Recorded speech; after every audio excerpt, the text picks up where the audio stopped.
When we step through the gateway of the atom, we are in a world which our senses cannot experience. There's a new architecture there, a way that things are put together which we cannot know.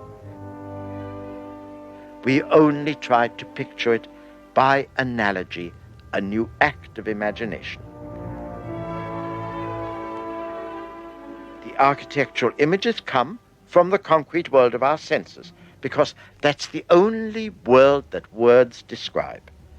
But all our ways of picturing the invisible are metaphors, likenesses that we snatch from the larger world of eye and ear and touch. Once we've discovered that the atoms are not the ultimate building blocks of matter, we can only try to make models of how the building blocks link and act together. The models are meant to show, by analogy, how matter is built up. So, to test the models, we have to take matter to pieces. Like the diamond cleaver feeling for the structure of the crystal. The Ascent of Man is a richer and richer synthesis, but each step is an effort of analysis, of deeper analysis. When the atom was found to be divisible, it seemed that it might have an indivisible center, the nucleus. And now it turned out, around 1930, that the model needed a new refinement. The nucleus at the center of the atom is not the ultimate reality either. At twilight on the 6th day of creation, so say the Hebrew commentators to the Old Testament, God made for man a number of tools that give him also the gift of creation. If the commentators were alive today, they would write, God made the neutron. Here it is, the blue glow that is the trace of neutrons, the visible finger of God touching Adam in Michelangelo's painting, not with breath, but with power.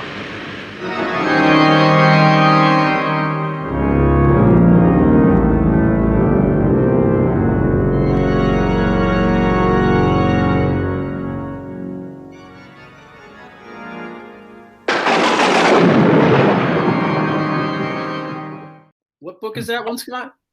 Mind Tools. Mind Tools, okay. So now I'm working with Robert Hanna, who's a famous philosopher who's an expert on the history of analytic philosophy, which is this stuff. So I used to know about this when I was young, but now that I'm, senile and getting older, I forget things. So I had to pull these off the shelf and look at them for the last week. And I was like, I remember making that note. I remember I had exclamation points everywhere and little crying faces and stuff. It was so long ago. I remember making those little marks. I'm just thinking, you're making me laugh because it falls in relationship to this program. You're saying that you are finally getting senile, so you're becoming a little bit of an artist. Before you were just fervent into the analytic stuff when you were young and vibrant with this. Well, this is the thing. I didn't understand the history, and I didn't understand the big picture. It's like I entered into a tiny room. I saw all the pieces of furniture in the room, but I didn't know where the hell the room was or what year it existed in. I was just an idiot. So I'm working with the guy who's tracing it every year from 1850 till today. And he knows how every branch moved and died off, and then the children it had, how the children lived and they died off. He has the whole genealogy in his head. He was talking about it, and I'm panicking every time I talk to him because I don't know what I was talking about. Oh, anyway, they were talking about your two favorite books, which is Mind Tools by Rudy Rucker. He's the Rutgers professor. He actually met Kurt Gödel when he was at the Institute for Advanced Studies in Princeton for one semester. He walked in his office and he describes it. He describes it in this book, which is my favorite book of all time, Infinity in the Mind, which is the history of like the philosophy of mathematics. With awesome, and he walks you through Hilbert's Hotel and all the Cantor stuff, and he does Gödel's incompleteness theorem. This book does Gödel's incompleteness theorem better than Gödel, Escher, Bach, says every author. So this book is invaluable. It's 5 studies on mathematics. The chapters are space, Number, space, logic, and infinity. And then this book here. And they have cartoons from his college days. Like I was telling Phil, he's got this one famous. So he was a cartoonist for the Rutgers newspaper, college campus paper. And he actually got to show in the paper how you build numbers from empty sets. That's what they make you do when you're when you're a math major. Yeah. So he's thinking of nothing, right? That's the empty set thought bubble. But then he's reflecting. He's one level outside of himself, thinking about himself, thinking. Boom! He's created the set of a set, the empty set with every set. But then he creates an ordered sequence, empty set and set of empty set, and then look, the natural numbers. You see that? And then it goes infinite like that. So these are the cartoons they had in the school newspaper, and this what a great guy. Then he quit his job teaching, and he worked for Stephen Wolfram for about 10 years. Then they had a falling out. Oh, he also invented the cyberpunk science fiction genre along with Bruce Sterling. So he's getting important in the science fiction world. So what's his name again? This author? Rudy Rucker. Remember, he's Hegel's great-great-great-great-grandson. Rudy, R-U-C-K-E-R. Anyway, before we got off of that tangent, we were talking about why this was Phil's favorite episode. What was the name of the book, by the way? Infinity in the Mind is the one on the history of advanced mathematics and the philosophy of mathematics, the failure of logicism, formalism, intuitionism, and then the church Turing and decidability and all that stuff. It does the whole thing. And then he talks about Satori, Zen, and the real issue here, which is the infinite nature of consciousness and its powers to do all this weird stuff. It's so great. He's a real LSD advocate, by the way. He's very all his protagonists are acid heads in his stories. Cool. And the other one, Dave, was Mind Tools. Yeah, that was my best friend's favorite book. That's why I heard about this guy, Rudy Rucker. And then I got Infinity of Mind on the fluke because it said best book of all time. better than Girl At Your Bach. And I was like, is that possible? So I just got it off the blurb, but it was really incredible. There you go. You know what? Why was this the favorite? You were saying this is Phil's favorite? No. Oh, this episode, the Brodowski episode is Phil's favorite, as I predicted. Yeah, is that what you're saying? Hey, Phil, this is your best one? You like this one? So far, yes. It'll get better and better. This is the best one ever. Yeah. No, so far. I don't know what's going to happen next week. And the best of all of them, because of everything we know so far. There's always more. Well, next week is the most famous one. Next week is the most famous of the Brodowski episodes. In fact, when you buy the documentary, The Making of the Ascent of Man, which is actually a documentary that I have, 90% of it is talking about this episode and the fallout with the TV crew. Because, he walks into Auschwitz and he goes into his own grandparents' grave site. And then no one knew he was going to walk in there with his $10,000 Italian shoes. He walks right into the mud with his shoes and picks up the stuff. Everyone was weeping and stuff. And they had to see therapists after that. It was a very profound experience for them. Well, that was the one moment I remember when I saw it first. So, yeah. So he was in that program. It's only my memory, so I don't know. He says all of this wisdom we build up. This is what it came to. So that was eye-opening, that he sort of that was kind of a harsh criticism in a indirect way. I guess you need to bring a perspective to the whole question of the ascent of man when you look at history and wonder why it's not particularly linear, although maybe Pinker would tell us getting so much better all the time, Yeah, I never listened to Pinker, but Malcolm Gladwell is another person who's talking about constant improvement through marketing and products. Like he has a 2-hour TED Talk on spaghetti sauce. Have you seen that thing? But is he being a little tongue-in-cheek? It didn't seem that way to me. He was like the consumers. He's like democracy and capitalism are the two best friends of all time because people wanted chunky spaghetti sauce, but ragu didn't have it. And so the marketers listened, and they did taste tests, and they had think tanks about it, and then they added more vegetables. And so, therefore, the future is going to be paradise. I'd like to beat him up. Just one day, just one slam, man. I mean, it's not my particular, but I could be riled by that guy. I just say, what about Mama's Chunky? I didn't need freaking capitalism and industrialism. Okay. There was an episode. So speaking about Malcolm Gladwell and Steven Pinker, if you look on YouTube, there was actually a debate between the two of them about. Well, there's 4 people on the panel, but I know that Malcolm Gladwell and Steven Pinker were opposite each other, and Steven Pinker was for history is actually getting better. Like we're progressing and things are getting better in history, and Gladwell was like, no, we're kind of going down the shitter, Yeah. Yeah. See, I thought he had a little maybe more dimension going on there. Okay. I'll withhold judgment. Well, I think history may appear to get better, and I will agree with half of that.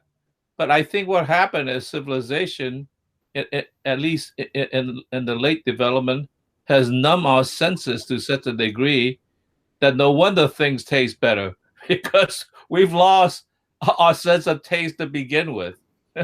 So therefore, it appears to be better.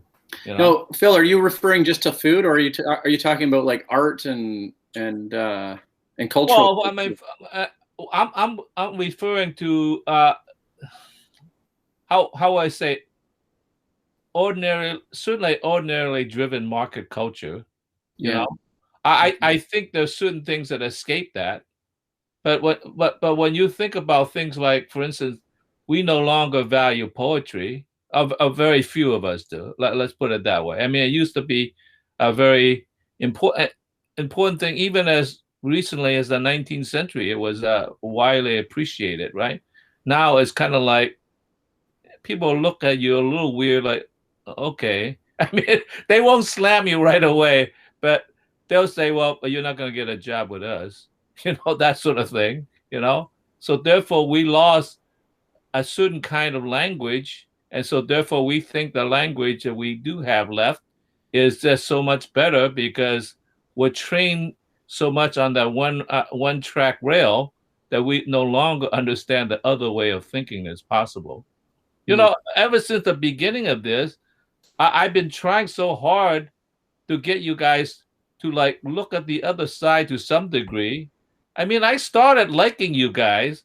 I slowly got to actually disliking you guys somewhat because you refuse to listen to the other guys, because this build up the civilization, this rationalism is so wonderful. Yes, it is in one respect, but there's other respects you've lost the taste for, which is also important. You mean we're not taking on the limitless? Is that what you're talking about? That's one of the things. Yeah. No, I'm just thinking like we're listening, Phil. On the one hand, we for instance, we have developed things like monoculture rather than actually truly appreciating plants for what they are, what they do, let alone just the beauty of them, but it's just like what they do. And so therefore, we highly produce them, and we developed this one like, this corn, the hybrid corn that you have to buy because that drives the market. You have to keep coming back to buy it. Yeah. Well, Phil, I mean, your criticism, I bet the whole bandwagon here, we're all following you on that. The thing is, the Ascent of Man is kind of the story of how we develop the muscles to be able to do things on massive scales. And what we're actually choosing to do hasn't come up as an issue. This is not like studying how the mind has been distorted by these additional powers. This is like we went to the gym and worked out and look what we did. Now, if we go beat somebody up because we didn't develop a sense of morals, that's another set of questions. This is about building the muscles, right? If we go out and save somebody, lift a car off them, this is good. If we go and, drop someone down, it's bad. So that's a whole set of questions, which is kind of orthogonal, right? It's another set of things. How do we choose the ascent to go in the right direction? Yeah, but for as an example, this is the first program that I felt that, in a sense, with Niels Bohr particularly, how he appreciated there is a kind of mystery in nature because we can't see it. All we could do is imagine it. And so therefore, but the difference is a poem in one sense can hurt the world. It could maybe hurt somebody's feelings if they don't like it. But what we've developed could actually destroy the world, which is very different. Yeah, imagination that's actually could destroy the world is different than somebody developing a beautiful or ugly poem. I could say, so I answer that. I look at the Bible as a poem. It's a beautiful work of literature, has a consistency, a certain form it takes, And some people would say it has a power in history. It has done things, so, That's true. It's a creation that has a result in the world that isn't intended all the time. It can be used and misused. Again, it comes back to that question of the forces have been released by this poem, by this book. It is now in somebody's hand. And he's holding it upside down and yelling with it. I mean, what do we do? I agree with you there. So yeah. Yay, we're all together again. I did. I felt sad that I was so scared the family breaking up with Phil's kind of threatening comments. But then now we're back together again. And Charlie said you can sing a seventh chord because there are enough of us. Okay. It's good to be reminded of ethics. But Bruno does that. I mean, this is the most ethical of all the history of science programs. Come on, Phil. This is super ethical. He talks about the great geniuses, what they did, and then later on assholes used it to kill people. That's true. But at the time when these people were discovering, when he's laying the cards on the floor and finding the pattern, that was a great moment. That was wonderful too. I mean, I like that, how you could begin to sense the unknown by just playing cards, which is sort of very, very interesting, because he is actually dealing with abstractions. And if you just sort of stop right there, it's almost as if somehow the science or the pre-science, the thinking, somehow actually does mirror nature in a very funny way. It's sort of like he predicted these things will happen here, these three elements will happen, and it wasn't exactly right, but it was very, very close to being right. They didn't account for the electronic weight in an atom, right? Because they couldn't measure it. So it was right as far as the measurement went. Right, and he predicted that the gaps would be filled, even though he didn't know. And he even named one of the elements before it was created, I think. That's right. And the whole thing came to him in a dream. I'm surprised, like this. Actually, that's not right though. They had the weight, but later on they had the number based off of the discovery of the electron, and then it was like 1, 2, 3, 4. Yeah, and to me, that was just so incredible because the number is an abstract entity for the most part, right? And that means it's not abstract. We're coming to that. That's the most exciting part. I've been thinking about this for days. But what's more pleasant than when you have when you have a theory that lays out a grid of what's expected by the theory, and the things that fill the pigeonholes haven't been discovered yet, and then 20 years later, what's more fulfilling than that? Like the standard model predicted it would have heavier and heavier quarks. The model required that these quarks existed, and people are like, "We'll find out someday," and then it happened. And then But with the ancient Egyptians, that would just simply be magic. Like, wow, that is the force of God. Has produced this magic relationship. So he explained it beyond magic. I appreciated that. That was wonderful. Wasn't it magic until they did get to the atomic number many years later? It was magic that these things were having the same properties as each other, and the weights, weren't coming out as 1, 2, 3. They were jumping around. In fact, one of them is out of order in terms of its weight. It might have been magic, but he didn't call it magic. Because that would throw it back to Egypt. All right, here we go. Let's see here. Salt is a compound of 2 elements, sodium and chlorine. That's remarkable enough that a white fizzy metal like sodium and a yellow poisonous gas like chlorine should finish up by making a stable structure, common salt. But more remarkable is that sodium and chlorine belong to families. For instance, sodium can certainly be replaced by potassium chloride. And then, similarly, the chlorine can be replaced by its sister element, bromine, sodium bromide. And finally, lithium fluoride, in which sodium has been replaced by lithium, chlorine by fluorine, and yet all the crystals are indistinguishable. What makes these family likenesses among the elements? In the 1860s, everyone was scratching their heads about that. The man who solved the problem most triumphantly was a young Russian called Dmitry Ivanovich Mendeleev. So that's the thing that you guys are talking about. You have a number on one hand, which means nothing. It explains absolutely nothing. On the other hand, you have all these qualitative differences. Moreover, there's the original mystery. Why is it that the shiny metal that explodes in a swimming pool? By the way, did someone in your high school also break into your high school chemistry lab and throw it in the pool? Because everyone did that in Florida. Every high school had a break-in. Like usually the maintenance man was, I don't know. This was a universal. Someone pays the maintenance guy money. He gives him a key. He goes in. There's a bottle of oil that has sodium in it, and then you throw it in a swimming pool over the weekend, and it explodes. You guys. But anyway, it surely was a mystery for ancient people, like 100 years ago, that a shiny metal, explosive metal, and a poisonous gas, when combined, makes your favorite flavor, like one of the 4 great flavors. Well, I tried to tell you about Anaxagoras. He says there are numbers that explain what we know, and then there are things that we do not know, and maybe we will discover the numbers at some point. And he left it as a mystery. He didn't leave it as a magic. He says that this is a mystery that we have to live with the known and the unknown. And so therefore, in a sense, it wasn't the same thing, but on a philosophical level, it was already there. It's too bad that we didn't pay enough attention to that gap between the known and the unknown. And he says there is a gap there, and that we could maybe peer into that gap.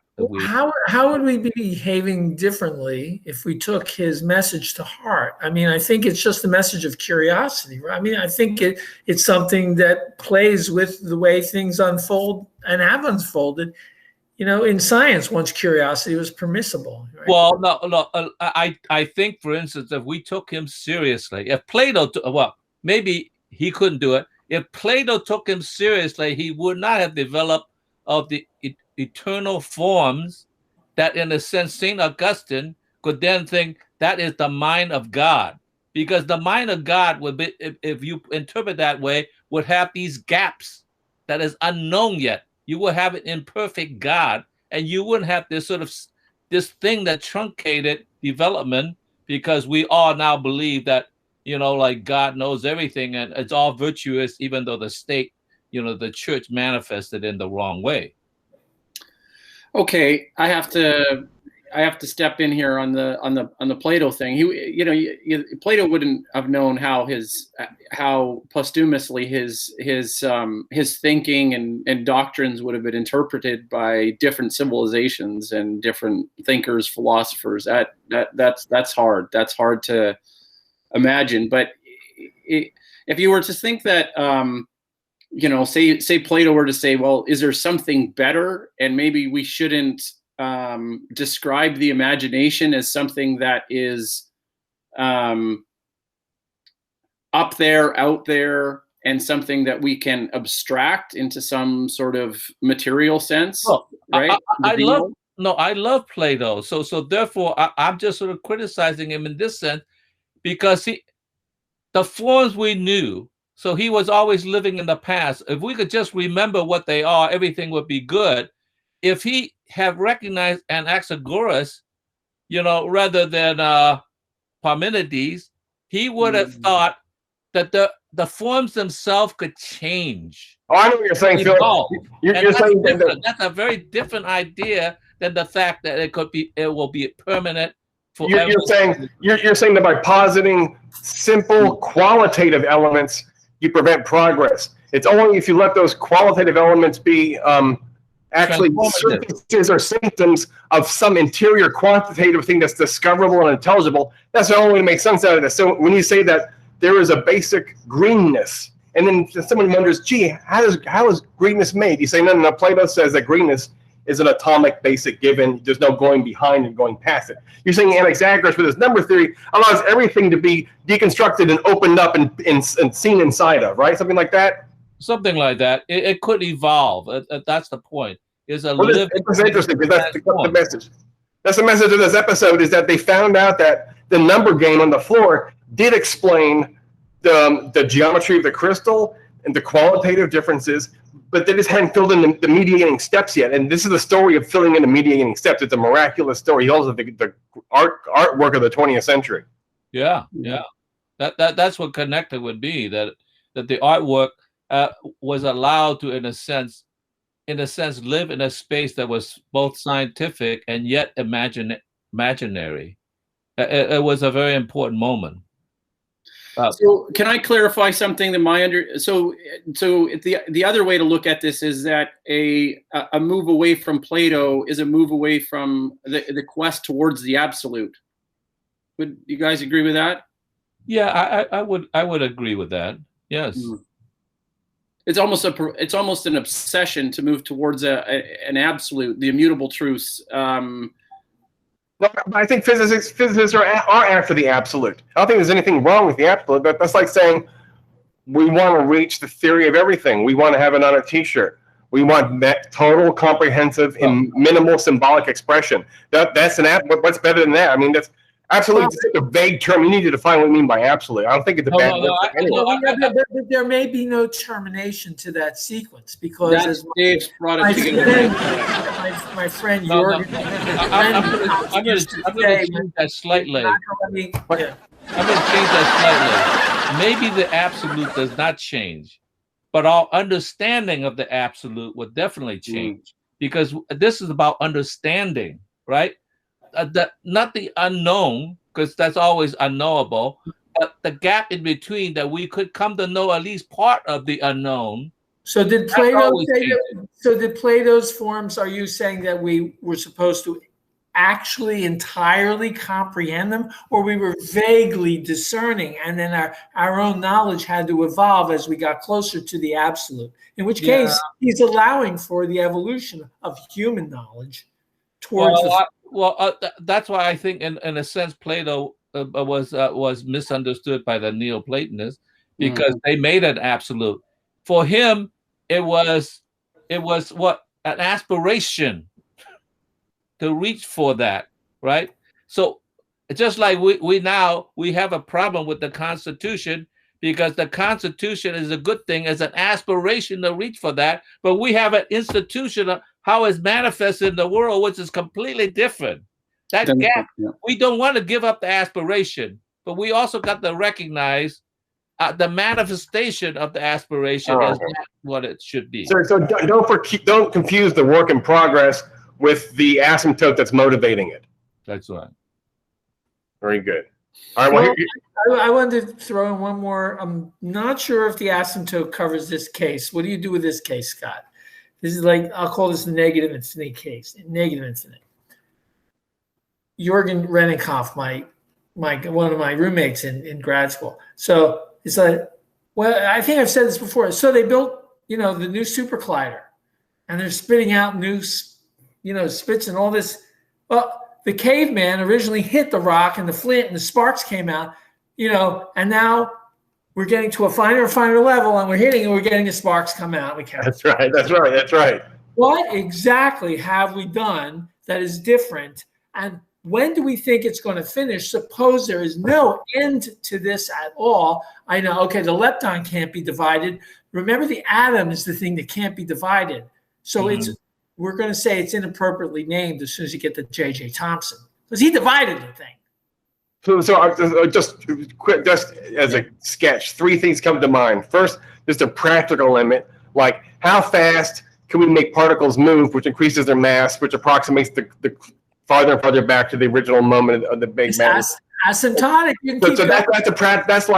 That's like we need to figure out like practical experimental force procedures to get the particles to move that around. So that's a technical practical problem. The second one is, what if there's like a real limitation, a natural limitation, so that what if there are entities that are smaller than the Planck space, but the Planck space produces an absolute limit on our investigative powers, so that we can't even see it, but even though there might be like substring entities, we can never see them. And then the third one is, I get your point, which is that maybe, and Rudy Rucker's point is, he says this also, that there is no end. It's fractal all the way down, and there's no final end. Right. I mean, if you get to the Planck limits, so that means even if you're observing it for an arbitrarily long time, you're not going to get a particular number of definite readings, clear bumps, and be able to attach a number to the result at all. And so what are you looking at? But it doesn't mean that you can't keep stretching how far you have gone. And, are we saying there's some terminal point where you just say, so we've got today, but tomorrow we'll have no more ever again? I don't know. Well, to do the next. I don't see. Yeah, I think we're pulling and stretching Phil's interesting idea of this. I mean, we're using Plato to invent a problem, and then we're playing with the problem. So I'm not sure exactly how this. Well, no, I wrote in one of my papers that I don't know if I sent it to one of you, called "The Mystery of the Sand," and there was a statement in there that I thought was pretty wonderful, even though I used the term God. I said God is an impressionist.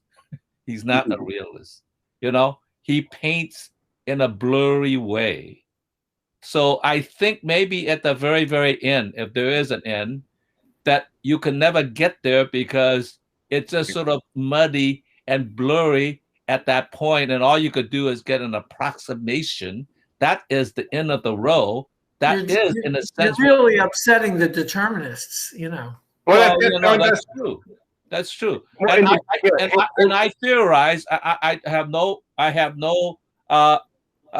doctrine. I don't have degrees to theorize this. I believe that when matter appears, or when even energy appears, it appears out of, in a sense, nothing, in a sense, and that gap between its appearance and manifestation in the world is by very nature and a blur. I mean, it's just sort of like, because space and time has not existed until it manifested itself, right? So if that's the case, it can't be identified because it was before space and time. If we believe in space and time, is something wrapped up in what matter. Oh, I see what you're saying. Yeah, that's another one of those. That's like the Planck limit problem. You're saying, what's the nature of the stuff of the multiverse out of which the Big Bang occurred? Can we peer behind the Big Bang to see its preconditions? And then Hawking's solution is that it's never really singularity. I don't see how we slip from the present, the current reality, existing actuality, to needing to go to the starting point and ask a question. That wasn't how you slipped in a totally different question, Phil. That wasn't even on the table. That's sneaky, Phil. Yeah, Phil, you're being sneaky. We're going to punish you by playing the next clip. Well, no, that's because I was complaining about that from the very beginning. That was the beginning, I remember. But before that, I see. What distinguished Mendeleev was not only genius, but a passion for the elements. They became his personal friends. He knew every quirk and detail of their behavior. The elements, of course, were distinguished each by only one basic property, that which John Dalton had posed originally. Each element has a characteristic atomic weight. How do the properties that make them alike or different flow from that single gift? Mendeleev worked at this. He wrote the elements out on cards. He shuffled the cards in a game that his friends used to call patience, and that is the game that I shall play again. Mendeleev wrote on his cards the atoms in the order of atomic weights. Hydrogen he didn't really know what to do with. So it's lithium, the lightest that he knew, then beryllium, then boron, then come carbon, nitrogen, oxygen, and then fluorine. The next is sodium. And since that has a family likeness to lithium, we start again up there. Now, magnesium, aluminium, silicon, phosphorus, sulfur, and now chlorine. And sure enough, chlorine stands in the same row as fluorine. And the next is potassium. There is potassium next to lithium, sodium, potassium, calcium. The fact is that the horizontal rows on this arrangement make sense. They put families together. If we arrange in order of atomic weight, get every 1, 2, 3, 4, 5, 6, 7 steps, we start afresh, then we get family arrangements.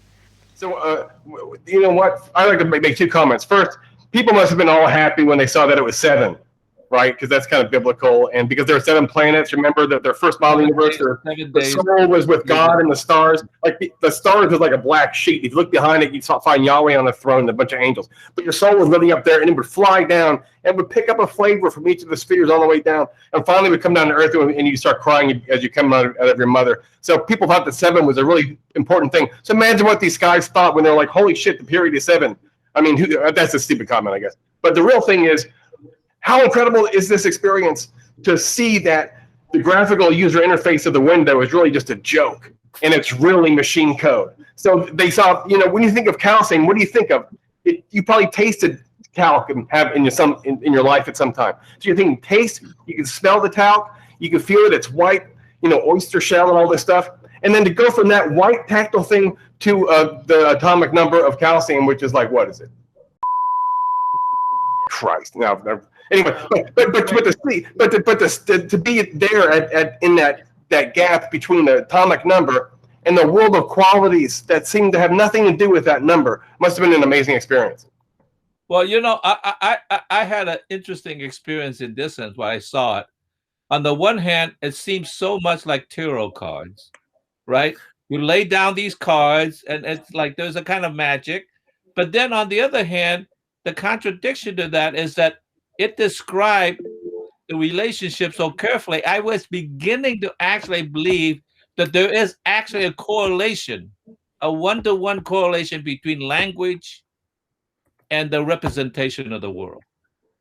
I do not believe that, by the way, but it was very compelling evidence that somehow the language we constructed, it actually corresponds to the way the world really is. Isn't that why that was kind of interesting? I mean, if we didn't have a name for something, we'd make a name for it. I mean, if we didn't have a number for the sequence it's in, we'd fit numbers. I mean, we didn't have a number for the diagonal of the square. So we made up a number for it because it ain't a real number.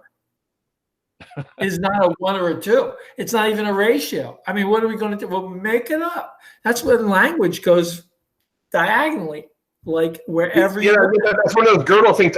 There's a list in the book, or I should give the list. But one of them is the irrationals. The nameability of the irrationals is like another instance of the church Turing Gödel thing. I can't remember what it's called, but it's an official major thing. It's cool. Damn it! I wish I could find it.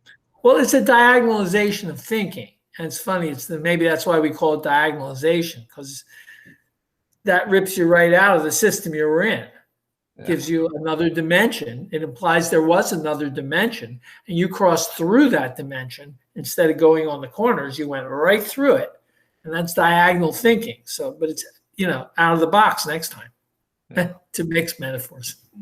Oh, here I found this table. So in the climax of the book, there are 2 columns. There's and one is the actual infinite, and the other one is the potential infinite. So here's actual and here's potential. So on the actual column you have Platonism, and then the other side you have formalism. On the actual side you have truth. On the potential side you have provability. Thoughts, words, semantics, syntax, minds, machines, nameable reals, random reals, sets, proper classes, and then omega and V, and then aleph 1 and continuum, and then mysticism and rationality. Isn't that nice? That's kind of like the. Wasn't the continuum on the side of the absolute? The continuum on the side of the potential infinite. Oh, I am. Yeah, I'm confused. I'd have to read to see how he does that, because I would think reality is the thing, which is sort of absolute. Well, maybe it's not the continuum. It's a lowercase italicized c. Yeah, they'll continue. Yeah, that's okay. That's continuum. Well, the coincidence was interesting in this sense, because I was almost beginning to believe that there is a correlation between words or representation and what is real. But I know at least in Chinese, the words themselves came from burning tortoise shells that created cracks that began a language, right? So in other words, it mysteriously happened. Unless you are going to say tortoise cracks are necessarily going to crack in a way that it's going to be a representation of the real, then language is not real in one sense. Well, that was a divination tactic. Actually, I took the I-Ching class as an undergraduate. What a waste of time that was. But the teacher loved me. It was a lot of fun. So that was it. We studied this. So in the beginning, there was analog divination types, which includes tea leaves, and you throw in, the Chinese threw in tortoise shells or the shoulder bones of cows. They threw it in the fire. You see the way it cracks, and then there's a smart person who can make sense out of the cracks, like palm reading. But then they came up with the I-Ching, which is a digital orderly stacking of binary code, 2 to the 6. You get 64 possible outcomes, and what an exciting thing is that. I mean, that's like the Voynich manuscript for everyone in the world to try to make sense out of the King Wen order. Like, what does the order have to do? In fact, Terrence McKenna wrote a whole book on why the King Wen order is special. He said that if you look at history, and it's scalable at any level, you can plot major events in human history, and it plots exactly to the King Wen sequence of the hexagrams. So it was called like Time Wave Zero, and he wrote software about it. It went on for years and years and years, and it created a cottage industry of people talking about where else can you find the king. It was like the Fibonacci sequence. They thought it was something that had some traction in nature that was a real thing. It turns out that it was a prank. He made the whole thing up. It was this very, very, very clever prank. Isn't that funny? But in a sense, was there money involved? Was there money involved? I kind of, in that sense, language is a prank, because the whole idea of making up language to talk about reality is so hopelessly, it's so pathetic a tool to approximate reality that you're going to make a grunt that's going to be an A, a B, or a C, or a 0 or a 1, and that's going to describe reality somehow. And you're going to accept that and try it out. And so, look, it's our reduction to rationality is the simplification of the world to yes or no. But that's all. And to use language, we've had to do that. It's not the impressionist image. It's the reduced image to binariness. Now, yes, the truth value. Truth value is the final binary. I'd like to throw that in there. Now, the funny thing is that we, being creatures of the world made out of, slimy goo, actually, when we say 0 and 1, we're actually only pretty close to 0 and 1, because that was our neural attempt to represent something, blatantly, clearly to somebody else. But actually, the next time we look, it might be a little grayer, and we're going to say something a little more subtle because we want to bring out another we're embedded in the actual world. But our discussions and concepts and things we treat as entirely structured in language, which is a reduction, and we're stuck in the middle doing that all the time. So it's that game. It's like the ball's under there somewhere, and it's going around. It's a charlatan game. The real world we don't grasp, but we grasp the rational by making it, reducing. And it's okay. What's wrong with that? Yes.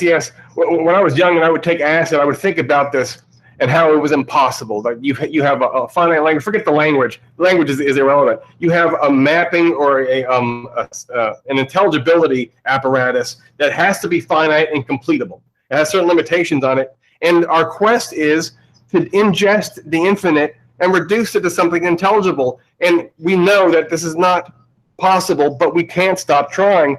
And isn't it true that the quest, like the tragic hero who tries the impossible, and we love him for that? Because what else are we going to do? It's, we can't capture the infinite in a map, but but human history is the history of increasingly improved map makings. And part of the map says, by the way, this is impossible. But the person knows that and they keep trying anyway. Right. It's all stretched out at the top and everything, but it's pretty good for living. I mean, so we enjoy being alive, and it is to a large degree a reduction of what's happened to us that we, only perceive and remember and, take so much of it in, but we're surrounded by more than we're able to make, completely ours. So, okay, we're reducing everything as it happens. I mean, I'm sitting here, you're sitting there, we're getting two different whole pictures of everything as we do it. But at least we can connect. The reduction makes it possible to do some of this matching up so well that we can actually feel like we've made that. Well, no, we've made the connection. Forms connect. The forms we agree on. Well, I have to object, because depends how you talk about language. I don't think poetry operates that way. Yes, it might be reductionist language itself, but what the poet does is trying to reconnect it by creating an ambiguity that matches multiple aspects of our experience rather than a reduction to a singularity. Well, he tries to break the third wall, or whatever it's called. He tries to break this wall and recreate a real. Yeah, that's right. That's right. Here, I like Shelley's quote about. That's right. Yeah, we're trying to make a representation that's not a representation. We're trying to make a sign that's actually the thing itself. This is the. Let Daniel speak, because he wanted us to speak. Oh, I'm sorry. Yeah, got that. Well, I like this quote from Shelley that the poets are the legislators of society, and so I look at that as the wellspring of thought. And they're just like language is living. There's the dictionary is expanding and contracting, and so how we describe and how the language evolves, it's not a static. It's not a static entity, right? And so. That's good. The other aspect that I think is worth pointing out to the conversation is that it's very relational, because I remind myself all the time that we're a eusocial species. So the value and the utility is in the fact that I make it transmissible to Phil and to Dave and to Scott. And there's a truth functioning in the eusocial transmission of information amongst our own species. Like this is sometimes overlooked. Well, I think that's because if you don't reduce it to a singularity and it has multiple connection to many dimensions, then in a sense, it's by its very nature ambiguous that the people could interpret it differently. It allows for interpretation, rather than the fact is that is actually what it is, which it isn't. Well, I mean, but people are also experiencing that multidimensionality, and so I think that in art, when you depict it, and that is part of that transfer in art, that it's not just you can define what has been said in the poem. That's right. Right. This is the subject matter of psycholinguistics. You have a mind over here in this little picture, and then you have a stream of zeros and ones and an ear, and then you have another mind. And what this mind wants to do is reproduce particle for particle the fantasy that it's having in the head of the other person, and there's always going to be failure. And that failure is the loveliness and the plasticity of free interpretation, and the failure of high fidelity communication. That's where the creative imagination. So I guess both parts are in there. But I think that I also want to say, once again, we aren't actually binary thinkers. We are actually slime globs. Which means our thoughts are really not binary, they're shapes. And shapes of dendrites barely touching other shapes of dendrites.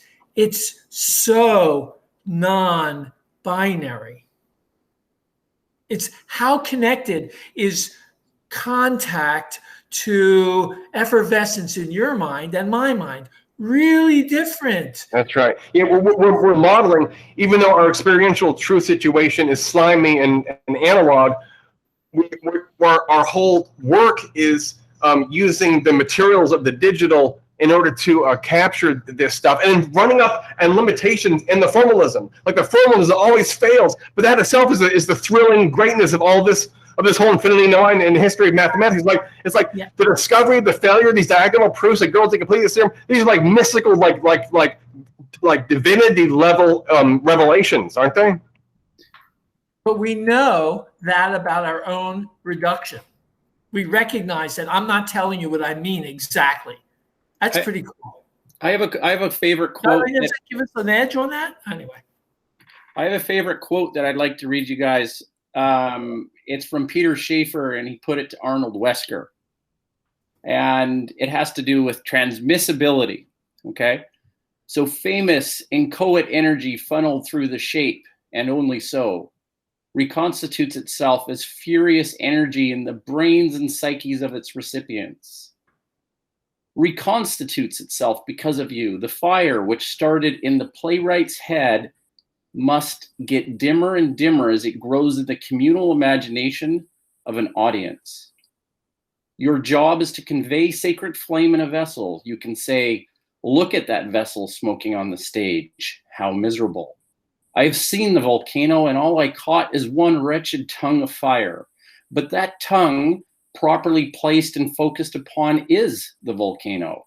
Your power to concentrate fire for an audience will make them feel it and be burned by it, even though they don't know the volcano and never can. What one writes can detonate in a viewer's head with the same resonance that it had when one first put it on paper. I love that. That's who wrote that? That's Peter Schaefer. Oh, okay. It's very cool. Yeah, what did he write? He wrote some great movie or a play. What the hell was it? Yeah, is he the guy that did Wilhelm Reich and Marquis didn't he? Oh my God, it was a long time ago, because the name Peter Schaefer is also the band master of some late night show. David Letterman's band leader. Never mind, I'm wrong. Oh yeah, that's Paul Schaefer. I got Peter Weiss and Paul Schaefer. Peter Weiss and Paul Schaefer had a child, and it was Peter Schaefer. Look at these neurons all working. It's amazing. So what's going to happen in this sense? Like, we experience, each one of us experience the world in a sensuous way, right? So, and that has multi dimensions, because we have the five senses. Many people think we have many more than five senses, but nonetheless that way, which is sort of experiential. And words are by its nature reductive, although the poet tried to like stretch that to convey the original feeling that we feel, not the reality of the world, but the feeling that we feel in our relationship with the world. What is going to happen when so much of our understanding or experience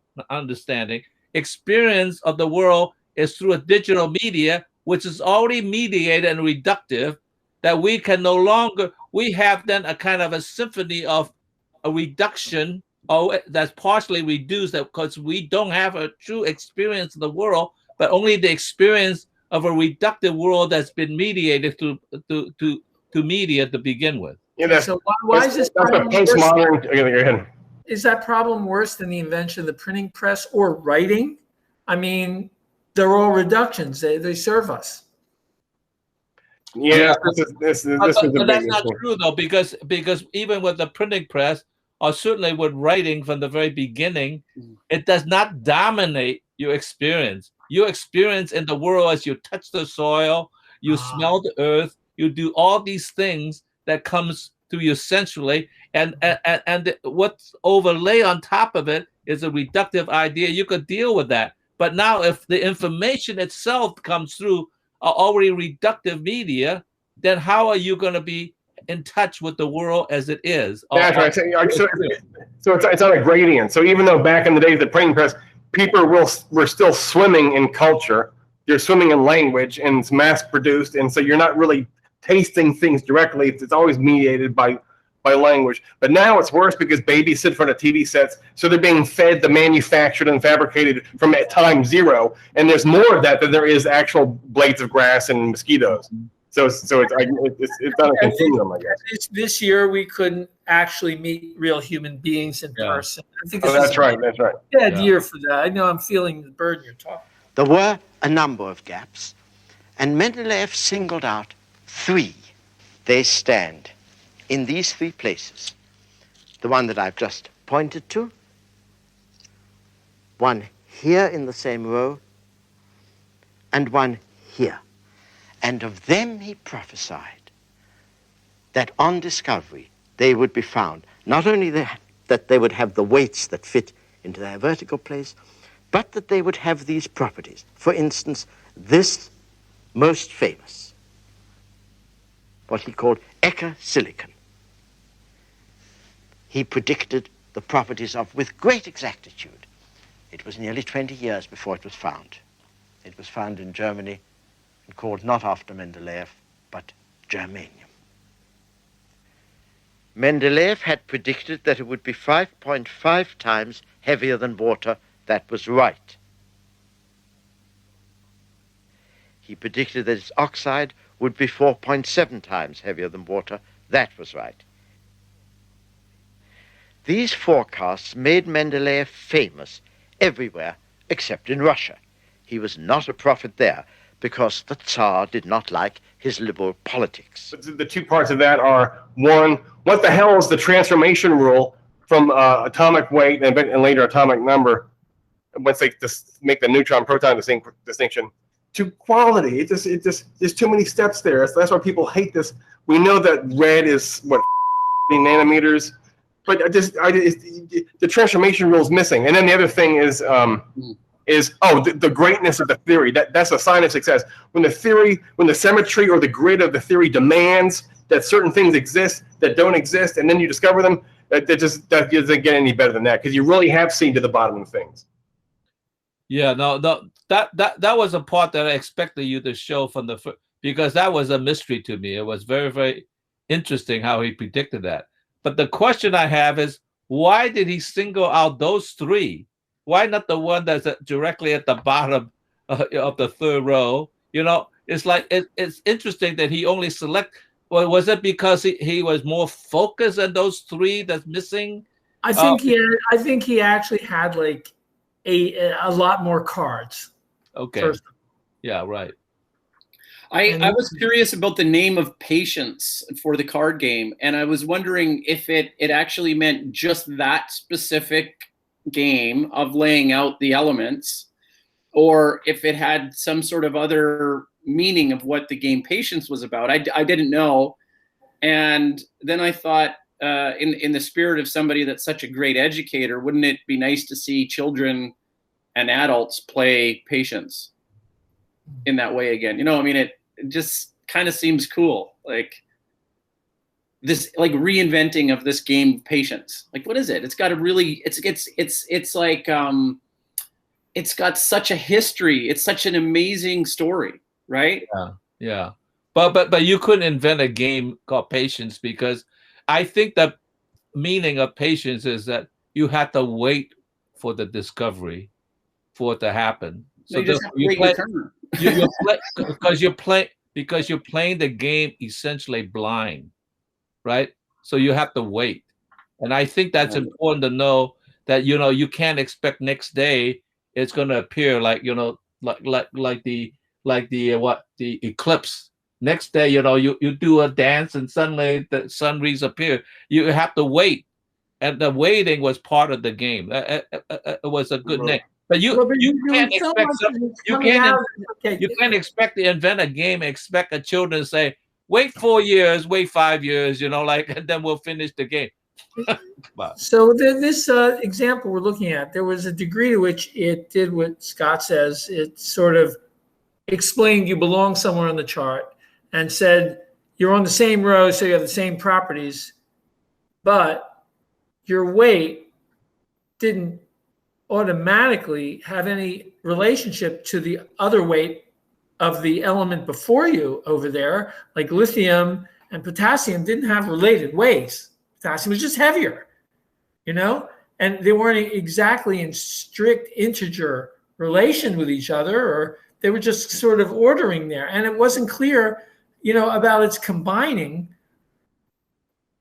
Why would it combine the same way? It didn't explain why. It just said it will. So it was like it listed the birds in the forest without having any idea of genetics at all. It's not. Is it explaining anything, or is it? Yes, it's predicting, but without a mechanism. There's no mechanism. It's like, hey, everything lines up, man. Yeah, and these numbers like 40.2, and it's 11 is smaller, 11.6 is smaller. Why was 11.6? It's like us. Why is the fine, structure constant 125? Blah, blah, blah. Yeah, why? What didn't explain? It's helping you order. Let me see if I get this analogy for you guys. So imagine a glass table, right? And you're doing a puzzle. Okay, so you're doing all the puzzle, but they're all upside down. Okay, so you're laying out and you're connecting them all, and then all of a sudden, there's this little kid underneath the table looking up at the table going, holy shit, look at the picture. They go underneath and they look and they go, holy crap.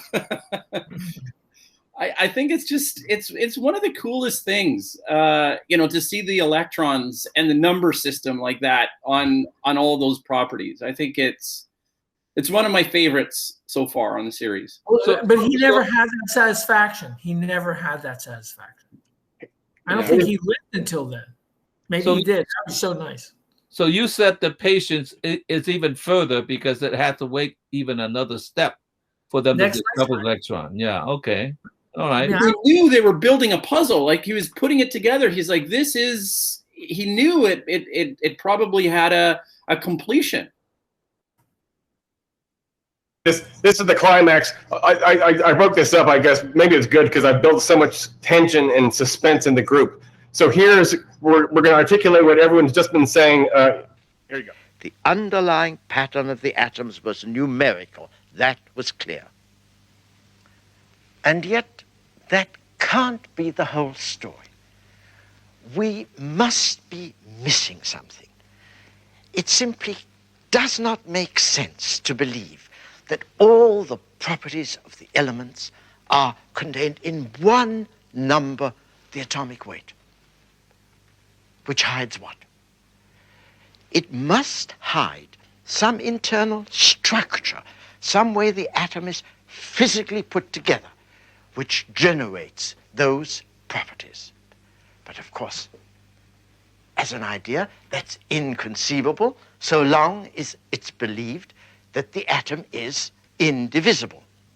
And that's why the turning point comes in 1897, when J.J. Thomson in Cambridge discovers the electron. Yes, the atom has constituent parts. The electron is a tiny part of the mass, but a real part. And it carries a single electric charge, and each element is characterized by the number of electrons in its atoms. And their number is exactly equal to the number of the place in Mendeleev's table that element occupies. The picture has shifted from atomic weight to atomic number. And that means essentially to atomic structure. Physics becomes, in those years, the greatest collective work of science. No, more than that, the great collective work of art of the 20th century.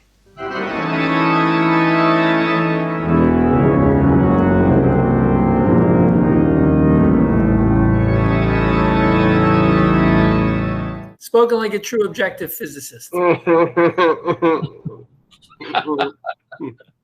I'm so touched by that.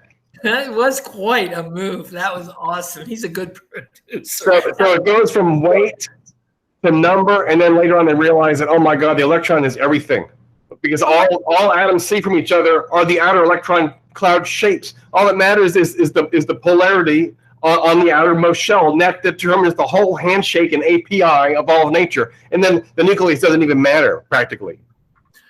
The handshake and API of nature. Brilliant. That's nice. I like that, Scott. Okay, but S shell, P shell, D shell, these things have particular geometrical shapes. And this is exactly what determines the building up of everything in the world. So electron is everything, but we got that. So they're going to go inside and then outside to the electron, and that's where everything counts. And then back in again later on when they start looking at the. So the inside told us about the weight told us about the real deal, which is the electron cloud. And then they're going to go back into the interior later on and learn some more things. No, I got something slightly different. And not that I didn't get that part. I get the part that it became a cooperative. In other words, it became a relay race. The problem in the past is we have the singularity of an individual who broke the code, and he was the man of genius that allowed the light to shine in, and you see a new way of seeing. But in this case, you have to have the patience to wait beyond your life for somebody else to create the next step of understanding. So it became the community. In that sense, it really was a reflection of culture, because culture doesn't happen by a singular person. It is something that builds up one structure and then somebody criticizing that structure and builds it into a different way. And so that relay race, which is a combined utility of many, creates a kind of community of understanding that propels not only science but also propels culture. Newton did that for Kepler. Kepler had no explanation for why a central force would produce elliptical orbits. It took a calculus to do that. He just knew, he built the rules. Hey, it looks to me like there were all these orbits, just like Mendeleev. Looks to me like everything lines up. It's like all straight lines in a grid. Oh, it's all ellipses. And then someone had to come along and say, well, there's a structure, an internal structure. In retrospect, your producer could come and say it had to be that underneath there was a underlying constituents that built this structure, and that's the internal truth. And we're going to find that. That's the question. Can we always find that? We're going to find that and explain everything 1, 2, 3. It's that simple. And so simple, but then again, the 1 and the 2 are one shell, and the 3 and the 4 and the 5 and the 6 make the second shell. Why is that so obvious? Okay, it's not, but that's our new categorization. Right. Yeah, no, one shell, 2 shells. no, but what I'm saying is that yes, while in the past it was a community because you had to have Copernicus and then Kepler, and so forth that built on each other. Nonetheless, we recognize, the genius of each individual and gave them the honor of like moving the thing ahead. Whereas now it became more of a community work in that sense, it actually recognized a group effort because it was more condensed in a way, more condensed. They were living not quite in a community, but in such temporal proximity that it began to be a group effort in a way. So at the end, when he showed the heroes of science, he showed a group. He didn't show one individual. Newton was the guy, it wasn't that. So that was kind of interesting to me, how culture is the same way. It was built on each other in the same sense. So that's what I saw. Yeah, that's a good sociological question. Yeah, so there's a difference between the solo hero era that you're making it look that way, even though there's dependency, but there's more, I guess they were more temporally separated. Tycho, Kepler, Galileo, Tycho, Kepler, and then Newton. But now you're saying, look, you got all these people in different countries simultaneously working and sharing information on the same problem. So then I just wondered, well, what are the conditions for that difference? Besides telephones, what was the thing that allowed for that massive teamwork collaboration? I guess there had to be institutional social practice things also in place, like maybe labs were cooperating or something. I don't know. That's a good question. It's transportation, communication. They weren't just gentlemen in their own private, labs in the garage out back. Right. It was, like you said, institutions. Why did they communicate? Although, right. Remember, what's his name? Who wrote his paper and he sent it right to Darwin, Wallace. He wrote, they communicated immediately. So the idea of not isolating is a part of the values that are transmitted in doing science. So the minds join as part of the agreement. We're trying to make this knowledge, and it's a joint effort. Yeah, collaborators do more, but everyone wants to be the famous guy who takes the credit. So we not Wallace. He was cool. He was cool. No, we only know. You're right. We only know the ones who insist. Well, scientific publications certainly help, and in a funny way, it also reflects in a funny way the neural network itself. Instead of identifying the eyes and the ears and the taste buds and all that as separate entities. And now we know that the neural network cooperate and they work together and to produce a whole. So in that sense, it even reflects a neural network itself, which is interesting. That's right. Yeah. What if human relations are better, work or more efficient or productive or something if they're more rhizome-like and less pyramid-like? Yeah, that's a good. All right, less pyramid-like and what? Sorry, Scott. And so he is using neural network. So you've got like a same plane collective instead of a hierarchical collective. And so and that's a kind of a nice vision. And so I think Deleuze and Guattari use this rhizome metaphor as a sideways growing, non-hierarchical, non-domination-based social order. You know, humans have to organize their productive activity in teams, but there's so many ways of organizing it. Like today we organize it in a strong pyramid shape where you have owners who own and don't do any work, and you have workers who work and don't own anything, and that makes a really nice pipeline of value flow up and down. But we can imagine other types of teamwork situations, and we saw something like that Phil was saying in the 20th century science explosion. Yeah, I mean, in the network analysis and visualizations that I'm doing on the for Planck's hip, there's the networks, and they have these centrality nodes, right? It's not like a hierarchy at all. So it's really interesting how those relationships form. I didn't structure it that way. That's just what came out of the statistical program. You don't always have the scientific community working for the same purpose. Different people are looking at different things, right? Mm-hmm. And they have to build different parts of it to get to a comprehensive solution for a problem. So it really depends on getting people to see the same terrain and looking for think of the Manhattan Project. I mean, it's like an engineering nightmare.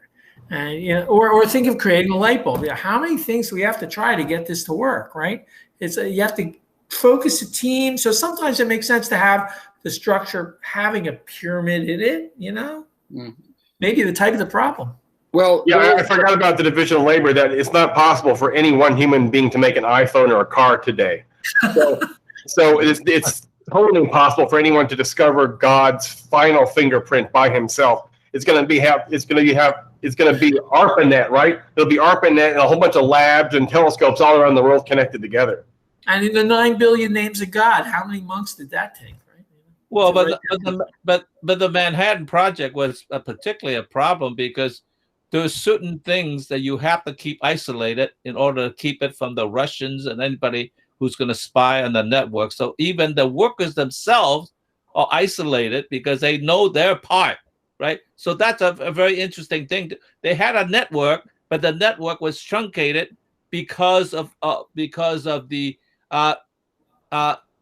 secrecy that's necessary to not leak out for national security.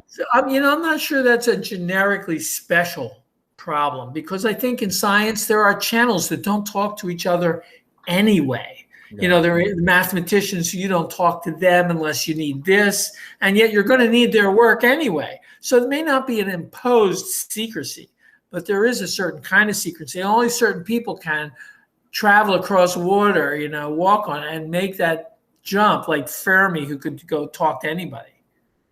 Yeah, I've always said in institutional higher education that each department should have ambassadors to other departments so that they communicate. Yeah, this is kind of the emergence of the interdisciplinary groups, the most underfunded groups, even less so than the humanities. But I was going to point out that there was a philosopher, Daniel N. Robinson, that I really enjoy.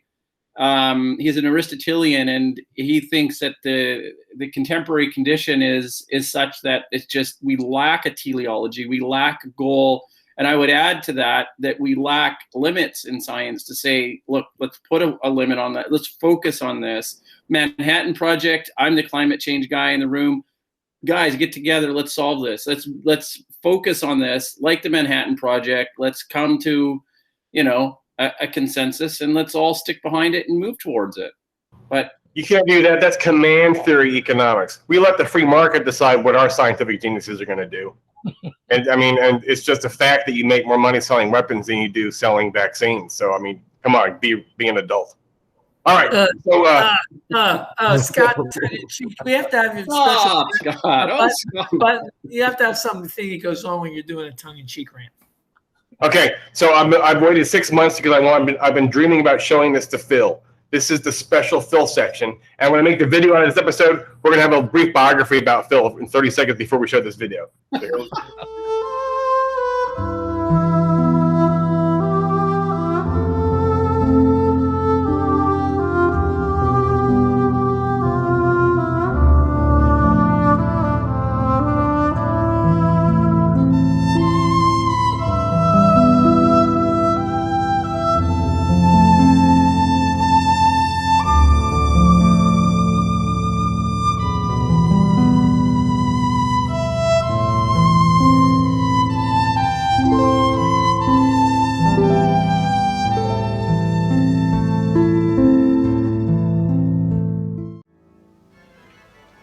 I say work of art because the notion that there's an underlying structure, a world within the world of the atom, captures the imagination of artists at once.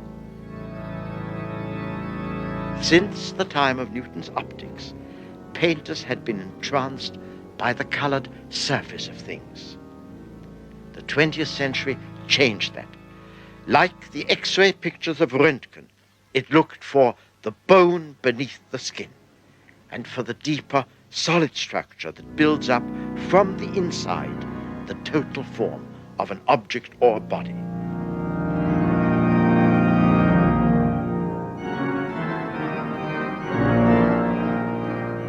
The Cubist painters, for example, are obviously inspired by the families of crystals. I don't remember why I broke it up, because I wanted to stop at the first one and talk about what Dave and I talked about 2 episodes ago during the Force and English Revolution episode.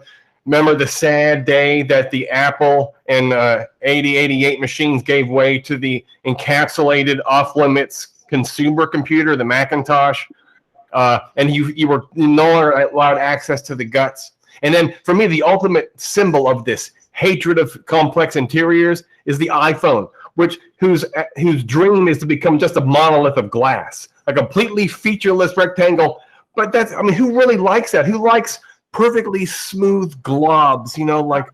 But it's supposed to intuit what you want before you say it, do it. Say it again? It's supposed to intuit what you want. You don't have to give it commands. Oh, that's right. Hey, Scott, your pizza's here. Open the door. That's it. Maybe featurelessness and the feeling of effort are linked in our imaginations in some way. So that when we see gears and stuff, we think, I'm gonna have to move a limb. But if it's an egg floating in the air in your kitchen, you say, "Egg, bring me some milk." Scott, your feeding tube is being filled with milk now. It's like, I don't want to live like this. Yeah, but people love driving manual cars. People like programming and machine language. People like difficulty. People buy Legos still. Who wants this luxury? People that have luxury lifestyles, they're obese and they don't live very long and they're miserable. People don't like it to be. I think everyone not on this phone call wants the other way, Scott. That's the problem. Well, maybe they want to get in the lift. They don't want to drive. There's just a lot of people are not good at driving, and you don't want them doing the math. And you know what I mean? They're not that. They're terrible at this stuff. Well, maybe they can do something else, right? They can make art or think about something else. I was going to think that the thing about the monolith is that it's like that movie, the 2001 Space Odyssey. This futurity of this like monolithic crystal or whatever that comes down in the movie, right? That's right. It's perfectly simple. It's 1 by 9, and it's completely black, and that's it. Those are the only features we have about it. Remember that Clark wrote the book after he and Kubrick wrote the movie. So the movie came out, and obviously Clark had to come. He had to back engineer a metaphysics and an ethics and a teleology for the movie, and it was so great. I don't know if you read the book 2001, but he explains how On the outside, it's like an iPhone. It's completely simple. What can you say about it? Here's what you can say: 1/9, no reflection. That's it. No. Nothing else. It's square numbers. It's 1/4/9. Oh yeah, 1/4/9. Sorry, I should have said it's 1, 2, 3 squared. It's a sequence of 3 squares. The square is a 1, 2, 3. Oh, okay, I screwed that up. Okay, so but inside, what is the monolith? Well, it's the technical, material, physical realization of God. So inside the monolith, it is God, but outside the monolith, it's just a very simple egg or iPhone shape. And I thought that was hilarious, that idea of doing that. It's probably done because it helped the special effects team, but it ended up becoming like an idea. Yeah.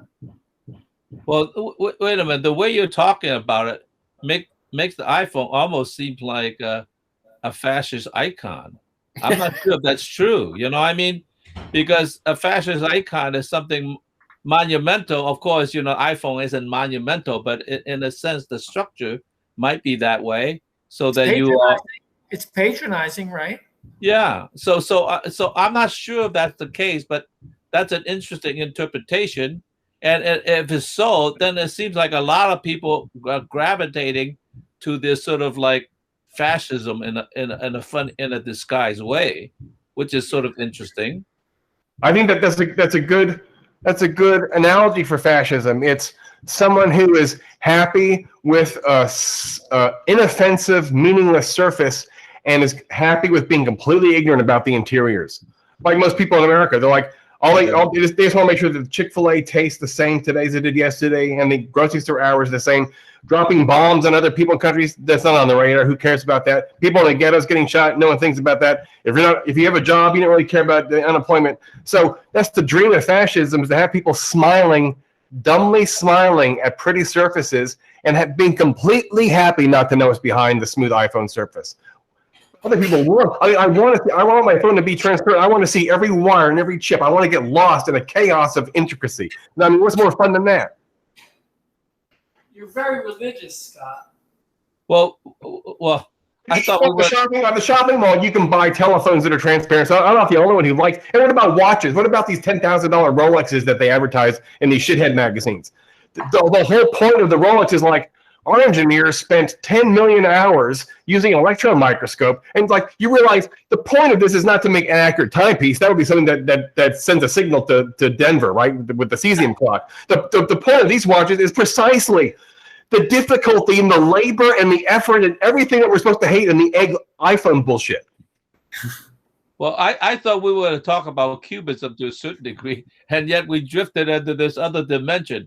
This is the cubism conversation.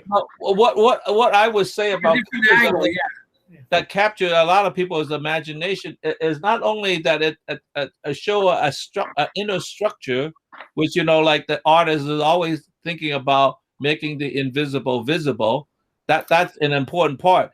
But it was because the diversity of the language that people with very, very different ideas, you know, yet gravitated to, because it allowed them to express their ideas in a different way. So like Malevich was a very religious guy, and he created a kind of cubism that nonetheless obeyed the language of cubism, but nonetheless it manifests this religiosity, which is very different from somebody else. You know, so many different manifestations of it using that language, because the language was very loose and broad. And what's interesting about that language was that it tried very hard to show that it was a synthetic product. It showed that it was not a mere surface, that it went out of its way to tell you that it is a lie. You have to look beyond it, and which is a very honest way of admitting a simulacrum rather than hiding behind it. So that was important, because it was confessing at the very moment it's trying to tell you another truth. Yep. Yeah, it's didactic. It's saying, hey, everyone, you know, these things are composed of interlocking parts, but we can't see it because we're giants. We're so big that we see villages and colonies as smooth little things. We can't. But actually, so let's amplify the particulate nature of the thing by exaggerating, and I'll actually bring those we can analyze it into cubes, and I'll bring the vertices of those cubes out in relief. And you get to see, oh, the parts are there, and people are satisfied knowing, because understanding is a process of analysis synthesis. Remember the first episode where you were cutting things? That's how everything begins. So we digest sensible reality by photons, recombination, and then concept, red triangle, are two words. So we want the outer complexity to match the nature of our own understanding. Maybe that's the satisfaction of looking at a cubist painting where you or even behind the scenes documentaries, you're like, oh, how did that thing come into existence? You want to participate in the synthesis of the thing. You want to be a witness as the things combine into what used to be known as the actual thing. Yeah.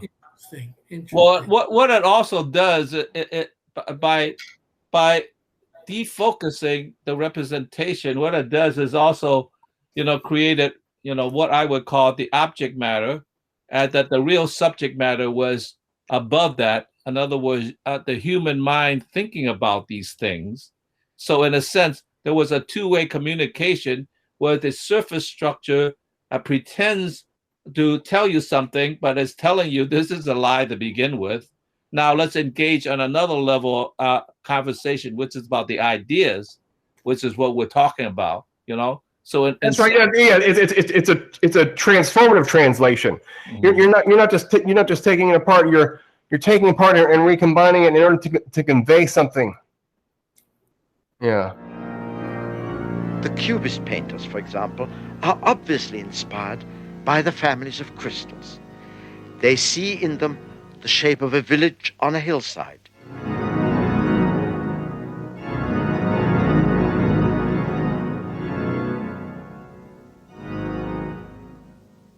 A group of women. This is Pablo Picasso's famous beginning to Cubist painting. A single face. The interest has shifted from the skin and the features to the underlying geometry. The head has been taken apart into mathematical shapes and then put together as a reconstruction, a recreation from the inside out. This new search for the hidden structure is striking in the painters of Northern Europe. Franz Marc, for example, looking at the natural landscape, and a favorite with scientists, the Cubist Jean Metzinger. There are two clear differences between a work of art and a scientific paper. One is that in the work of art, the painter is visibly both taking the world to pieces and putting it together on the same canvas. And the other is that you can watch him thinking while he's doing it. In both these respects, the scientific paper is often deficient. It often is only analytic, and it almost always hides the process of thought in its impersonal language. Yeah. Oh, well, maybe, yeah, okay. Well, and also, pointillism reminds me of clay, because that's another attractive lie. When you look at a point that you're saying, oh, look, everything in the world is composed of simple color dots, and that's a very attractive idea because it's so false. It's like the clay idea. It's like everything is shaped with the effort that a child has to apply to a piece of clay, and I can make anything I want to. The clay is so obliging. And look at the pixels I guess pixels are the same thing as pointillism. The pixels on a computer screen can express everything, but it's nothing. It's all surfaces. The clay is a lie, because reality actually, even the clay particles themselves are full of crystalline structure and complexity and binding and stuff. But we don't see that. We see the nice loose little balls that we can shape, like little magnetic balls we can rub on top of each other. But the art is conveying this idea that its conveyance is an inaccuracy, but it still conveys, and that you're doing this as your natural relationship to the world, and information is working that way anyway, but now you're confronting it because it's showing that that's the process. I mean, and it's doing it with points, or it's doing it with cubes, doing it with projections out to geometries. Yeah, no, it's interesting. So it's you're watching your own process. Well, I have that's what you were saying before, right? I have to interject. I think I myself personally have a problem with pointillism because it became a technology. In other words, the system, the structure of the system became so dominant that you were looking at the system representing the thing rather than how should I say, constructing a system in which you are confessing that this system is false, right? Whereas pointillism, that's why pointillism became a technology very quickly. It became a printing technology because the printer took the pointillist idea and made a little dots and create print that you could represent color printing in, right? So in some sense, it was the forerunner of a technology in a sense, rather than an expression. It was a simplicity that could be mechanized. That's right. I mean that's not a betrayal. It's like, isn't it sort of an advance on the idea? It's using the simulacrum, for its purpose to represent. Well, not if you want to represent. Not if you want to represent the idea, because what happened is then, in a sense, the structure of the language gets in the way. Just like representation in the Renaissance perspective, it became so real. With the little master, the Dutch little master, it became so realistic that now there are photographers that's imitating the Dutch little masters. And they look so much like the Dutch little masters, and you have to say, no, this is not a painting. This is actually a photograph that's created in that style, because they were so realistic in its own representation that you forget, like, wow, this is really just like reality, right? And you don't want to tell people. Are you saying that's a betrayal of something? Yeah, I think it is. I don't think you want to represent reality, because we already talked about the fact that language is not reality. Language has its own ideas that creates as a representation, in other words, a proximity of an idea you're thinking about that talks about an experience rather than a representation of the world. There's an interesting trajectory there. So originally, it was easy to distinguish the artwork from the thing because of the technique or the lack of skill. But then over time, and then eventually you do get something. Photorealistic art is actually a genre of art. It's not normal art, because you're including uglinesses and things that originally paintings were supposed to be, like kind of like flattering and all this stuff. But then in modernism, there's a new movement where you're trying to bring attention back to the representing medium, like Brechtian theater, where it's like, hey, we're doing a show here, or Eisenstein, where he wanted to say, hey, you're actually watching a movie.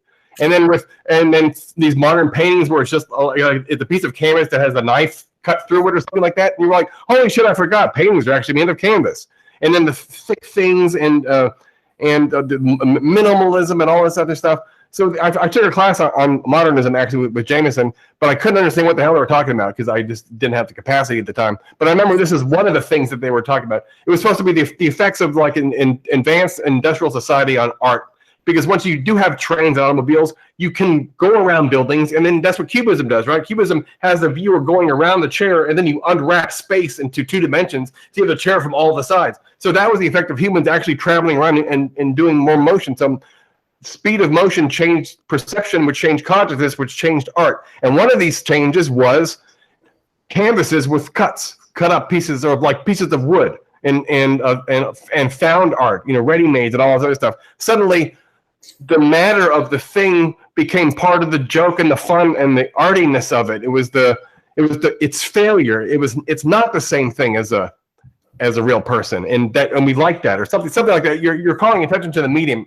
I don't know. It's too complicated to really grasp all the details of it. But something's happening there when artists start using the medium as part of the message. Well, we could begin to understand that when we look at a Japanese garden. Many people think like, wow, what a wonderful representation of nature. I have to always remind them, no, the art has a lot to do with it, because it's really denatural. You cut the roots so it's a small tree, you put the rocks in the right place. I mean, it's like a combination of nature, but it's also a combination of representation. So in a sense, it's like a Japanese garden is more like a painting in a way, with real stuff.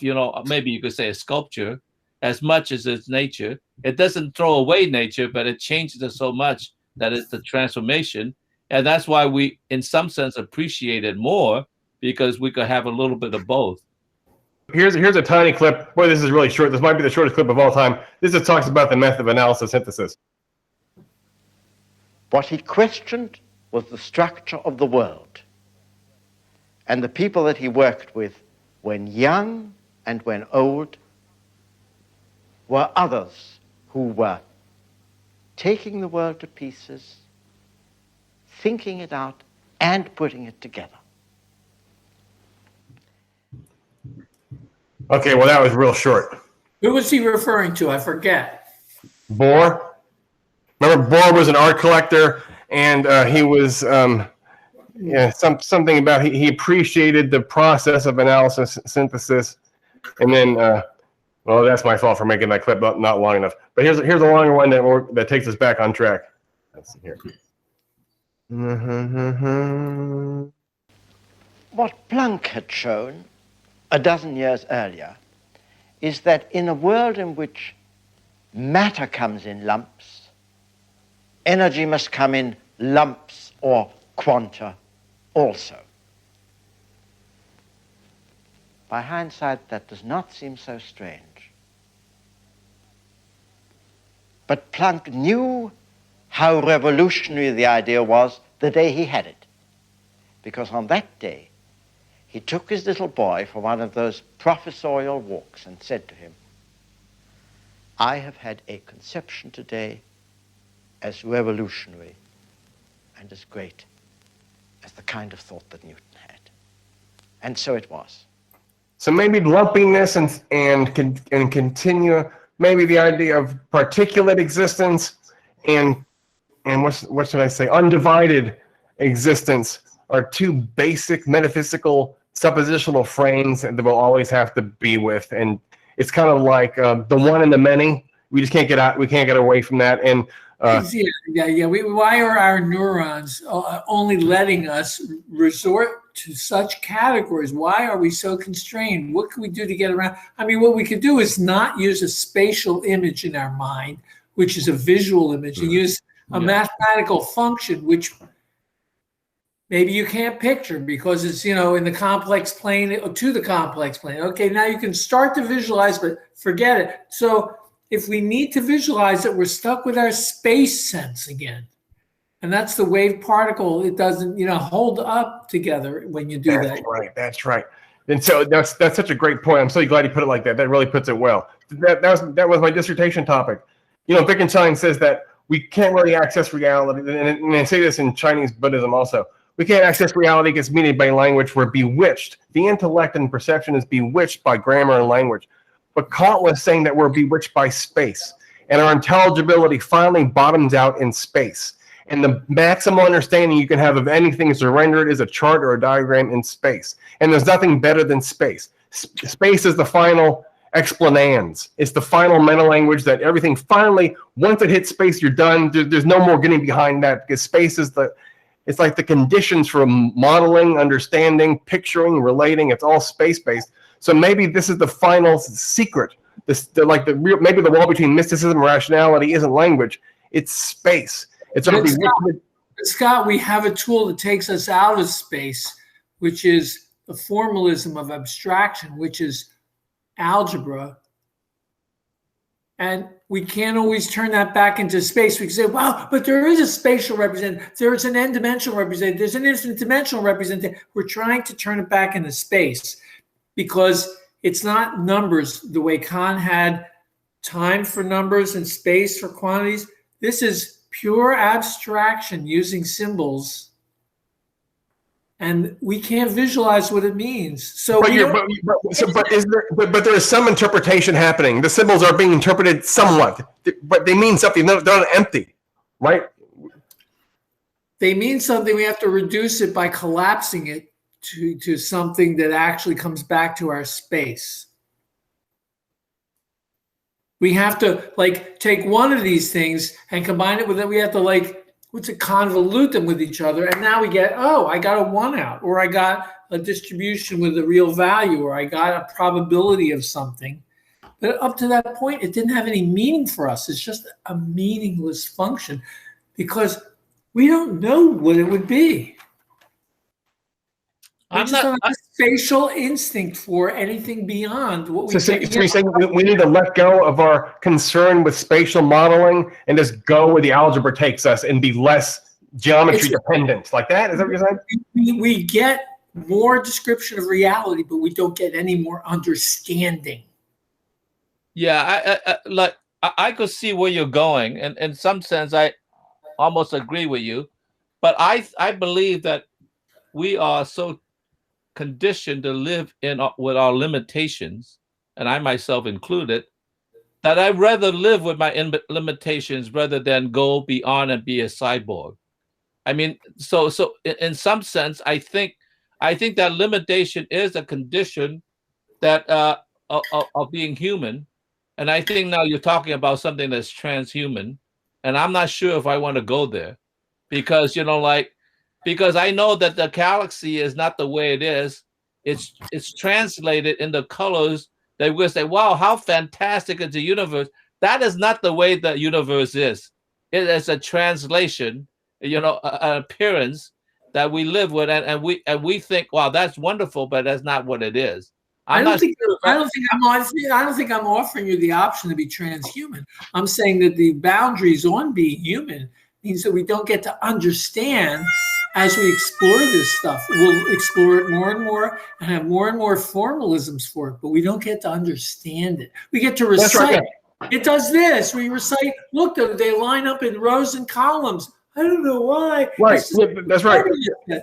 So Phil, and when you're doing physics, you end up with an abstract string of symbols arrayed in space. And actually, I should have added by when I was saying that space is necessary, there's an even more advanced form of this argument that says that the space that I'm talking about includes the space that holds the numbers. Because when you use a formalism, when you use symbols and do calculations, you're actually dependent on the order and arrangement of the symbols on a sheet of paper. So space is what's holding like the order of operations, and also sometimes you even use the space to carry out the calculation. So that's a side point. So in physics, the final thing. So when you ask a physicist, what's the real or what's happening here, they're going to point you to an expression that is a mathematical embodiment of a law. So the law is the real thing, and the real thing is expressed like this, but then you're wondering how much like this formalism is the real law. And then you have a problem because the existence of the law in formalism is dependent on the formalism for its embodiment. And so that's like a final, there's no getting past that because the formalism means something. I mean, is nature really like a functional calculation of independent value to dependent value? Or things, I mean, what could that even mean? You see what I'm saying? I'm a little confused by the fact that the formula is not particular to this actual experience right here at this moment, right? The formula is it's general. How do you show the real, which would be very specifically here with these initial conditions? I mean, can you actually even do that? I'm not, you can approximate reality. And I don't know what they're thinking is real. They're saying, I got results. Like I got the arrow points here on the magnetometer. I'm objecting on a different level. I'm objecting to the fact that I have attachments. I'm going to go back to the Odyssey. Odysseus was not trying to be the Dutch the Flying Dutchman. He wanted to return home. And he got lost. And he had many adventures while he got lost. And he experienced many things. But his objective was to return home. And what you're telling me is that you can never return home again. How do we tell you that? I object to that. I lost that. How do we tell you that? We left reality? But I'm saying that the detachment, it already separates me from the home that I'm also interested in. I'm interested in understanding, but I'm also interested in going back home. You're telling me you can never, if you want to have true understanding, you can never go home again. You're talking about death. That's a problem. Death. That's an existential problem for me. No, wasn't Heidegger on the Homecoming? Wasn't he about returning back? Yeah, I think so. Well, yeah. Death will bring you to homecoming. When you die, you're no longer an negentropic representing organism. There's no longer a subject-object distinction. You finally bleed out and merge with the object. And so now finally representation is perfect because you've ceased representing. You now are the flying dust and the debris and the water and the slime and the ants. You're actually walking as ants. You are now in 1,000 ants. So you see, but you're telling me the Greek story again. You know that human existence is a problem because it's tragic and it's timeless. I'm not so sure if I want to be there. I actually feel that way myself. That actually that's our destiny. But I'm not sure if I want to be in a timeless, tragic situation. Maybe it's ecstatic, according to the expert. Losing the coherence of your ego and all the stress and tension that it causes because you're always pro-survival 24 hours a day. To lose that is to lose a great burden. And when you die, you're no longer anxious about having to stay alive because you've achieved the climax. And it's a kind of, it's according to the experts, they call it ecstatic. Then why are you still alive? You should have killed yourself before. I know. No. You're a damn liar. He's biding his time. He'll appreciate it. I'm an Odysseus that is hoping that the stories will be good along the way. I'm hoping that something nice will happen before I reach the climax of returning into the ants' bellies. There's a turn. All right. So this is your solution to the existential problem. Which was that the Donna clip we're still on? Now, in a sense, of course, Bohr's task was easy. He had the Rutherford atom in one hand, he had the quantum in the other. What was there so wonderful about a young man of 27 in 1913 putting the two together and making the modern image of the atom? Nothing but the wonderful, visible thought process. Nothing but the effort of synthesis. And the support of it in the one place where it could be found. The fingerprint of the atom, the spectrum in which its internal behavior becomes visible to us, looking at it from outside. That was Bohr's marvelous idea. The inside of the atom is invisible, but there is a window in it, a stained glass window, the spectrum of the atom. Each element has its own spectrum. For example, hydrogen has 3 rather vivid lines in its visible spectrum. Bohr explained them as a release of energy when the single electron in the hydrogen atom jumps from one of the outer orbits to one of the inner orbits.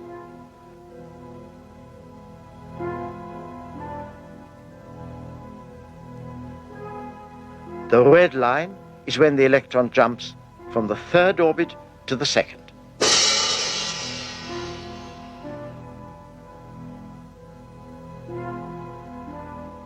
The blue-green line when the electron jumps from the 4th orbit to the 2nd. The structure of the atom was now as mathematical as Newton's universe, but it contained the additional principle of the quantum. Niels Bohr had built a world inside the atom by going beyond the laws of physics as they had stood for 2 centuries after Newton. He returned to Copenhagen in triumph.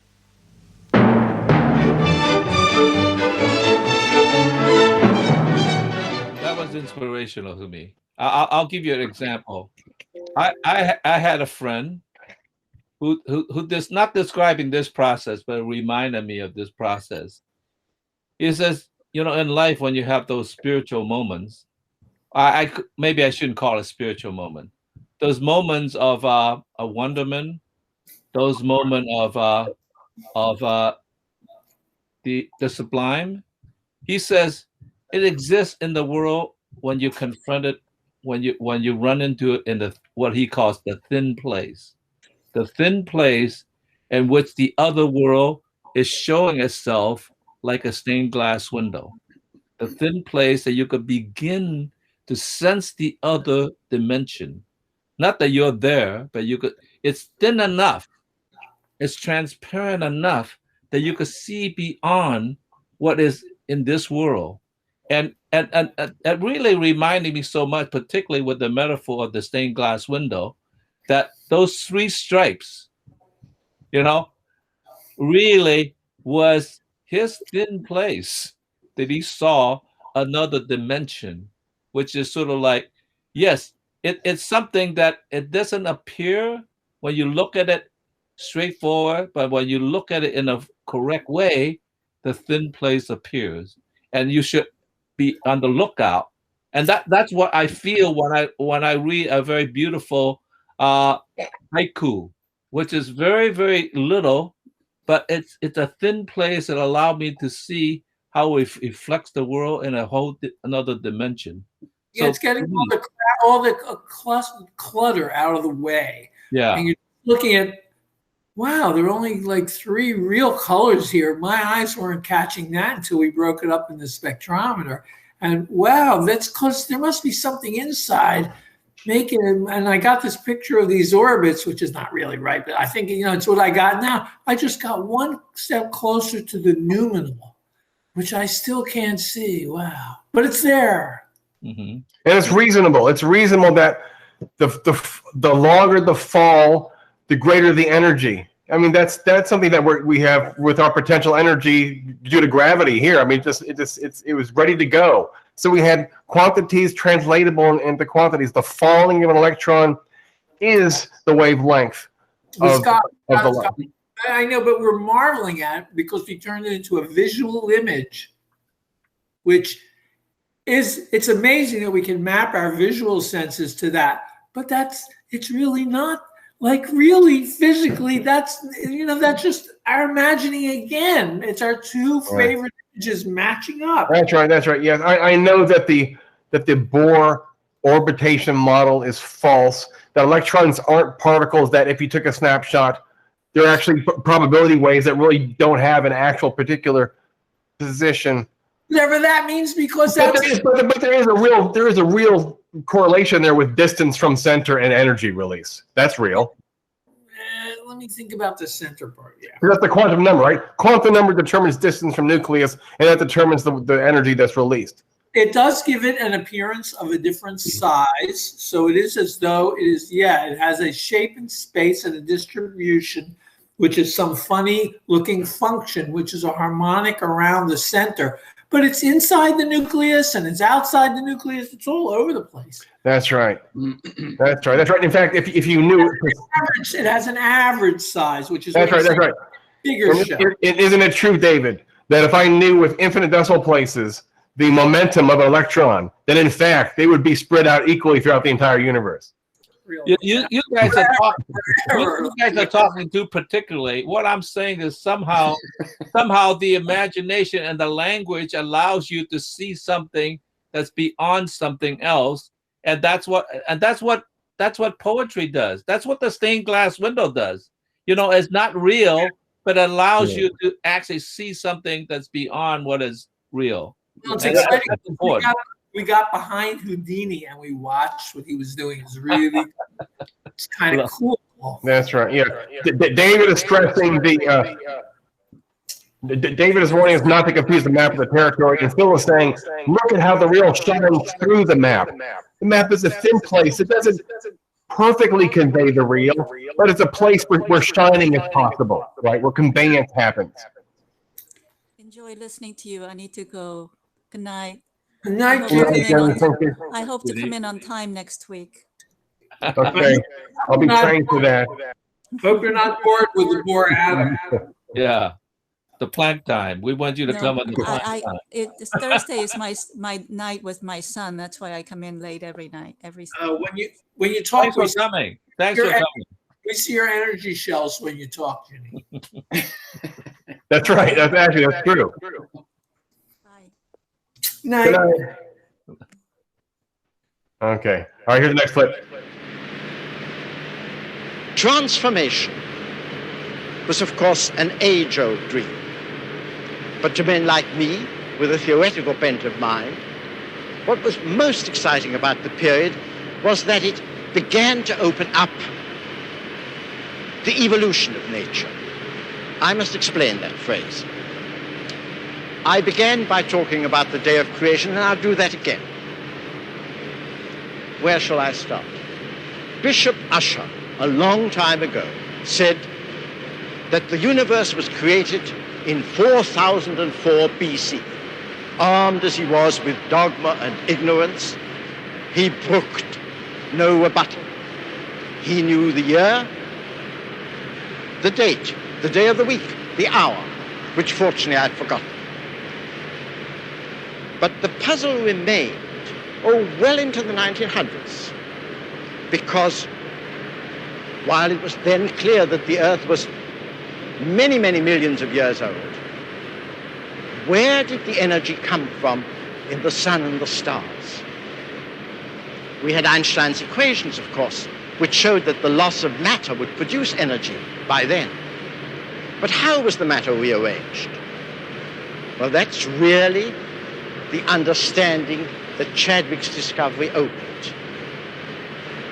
In 1939, Hans Bethe, for the first time, explained in very precise terms the transformation of hydrogen to helium in the sun, by which a loss of mass streams out to us as this proud gift of energy. I speak of these matters with a kind of passion, because, of course, to me, they have the quality not of memory, but of experience. Hans Bethe's explanation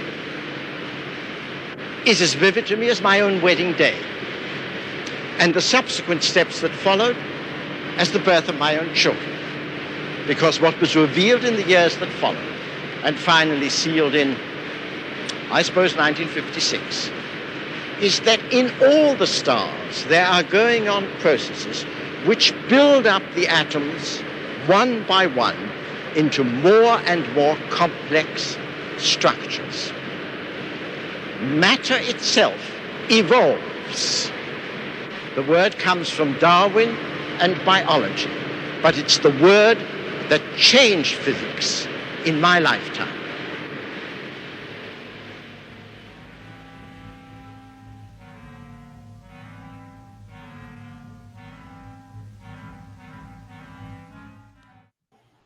I love the way he moved. He was almost dancing. I mean, it's really interesting how he's not quite a stiffy. He's like the way he moves, like he's almost ecstatic in a way, you know, in a disciplined way. So that was interesting how he's into it so much. He makes a good drama. He stands there saying, "How shall I say this?"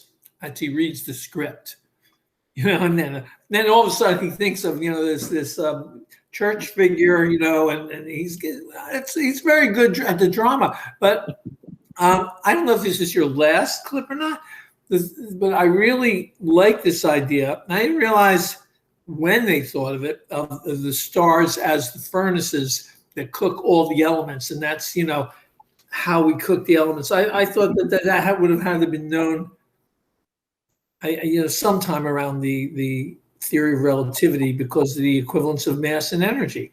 I mean, I guess it's the theory of relativity that made that revelation sort of clear from the weights of the elements how much energy was coming out.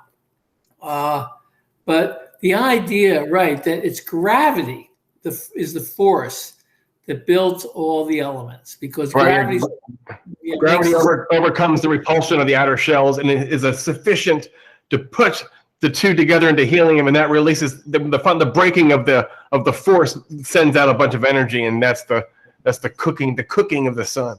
you couldn't do it without the power of gravity to build them up.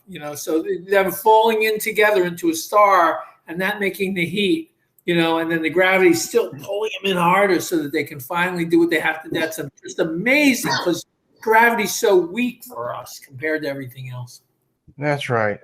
Well, but I like the way he's setting up.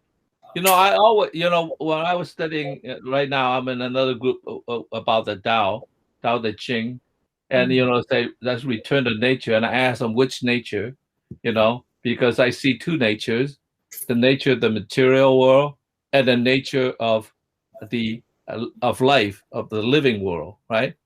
I like the fact that he got so excited to make the connection between the nature of the material world to the nature of life. And like he's setting it up. He's going to conclude with that life. That's right. It's actually a slightly different nature, but they're connected, which is sort of really, really interesting. That's why I think he was so ecstatic, because he's just about to let the secret out. Right? The evolution of the elements and the evolution of life, you're saying.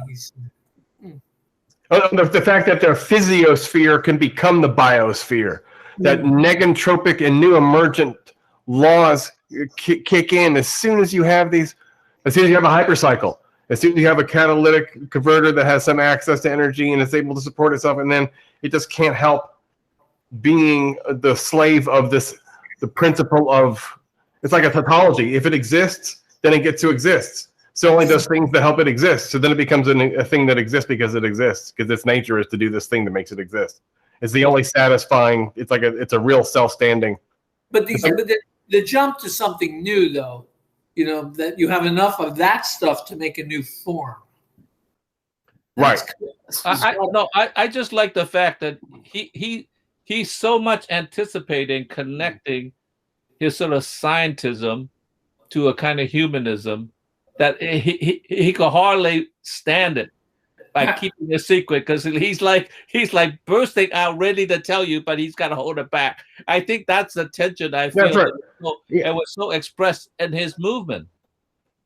Yeah, and I think it's not only is he excited about the lack of a barrier between non-life and life, but the fact that the many elements are also evolving.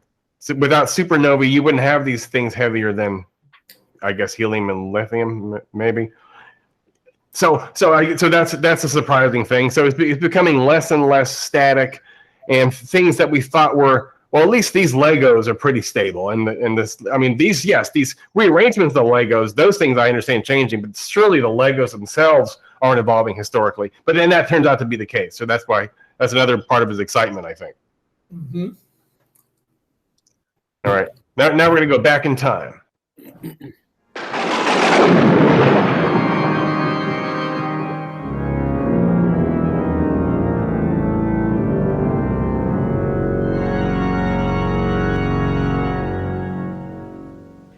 It was James Chadwick who proved in 1932 that the nucleus consists not only of the electrical positive proton, but of a non-electrical particle, the neutron.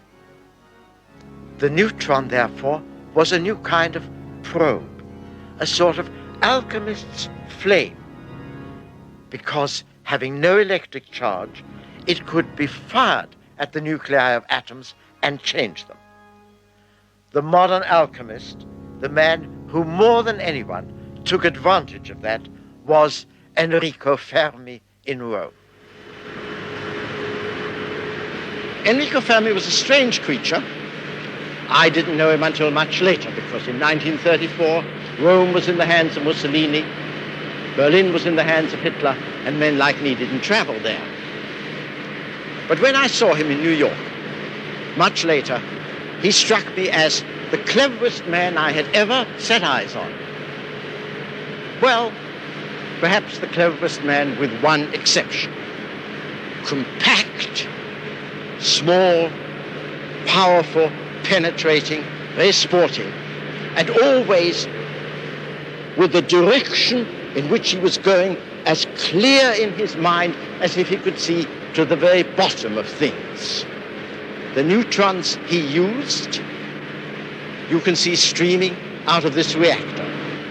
It's a high flux isotope reactor, which has been developed here at Oak Ridge. Well, I just put that in there because I want to be Enrico Fermi. I want to know what the hell I'm doing and have a purpose and a drive in life, because I'm a pretty lazy, cowardly person. I want to be an angry, bullet-shaped Italian guy in a three-piece suit that goes out and just kills everyone.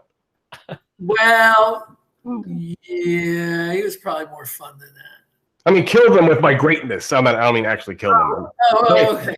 You like the way you slay an audience with something great. So he was, Bruno said he was the most impressive human he ever met. So I'm just imagining, who is this sparkling guy? Except for maybe, if he didn't say who. Like, yeah, probably Einstein. I'm guessing that's right. Von Neumann, maybe? Oh, yeah, maybe. I don't know. Because who did he meet? He probably, He should have said, that's a real cliffhanger. Right. Does he ever take us and tell us who that is? We can look that up. Well, it might not be anybody, because the way he said it was that perhaps because he was small, but he was so compact and intense. I mean, he said it almost as if not even just the ideas, but almost like his penetrating eyes so intense that, like you would just sort of melt in front of him even before he speaks. I mean, that kind of intensity. You've seen people like that, actually. With those eyes, like, whoa. Yeah. I wish I lived with people like that, because I think it would rub off on me. I'm a chameleon person, and I just mimic whoever I hang out with. So I'm hanging out with this person, I become kind of weak-minded and cowardly. I hang out with this other person, I'm like, shit, I can get things done. I need to hang out with I can get things done people more.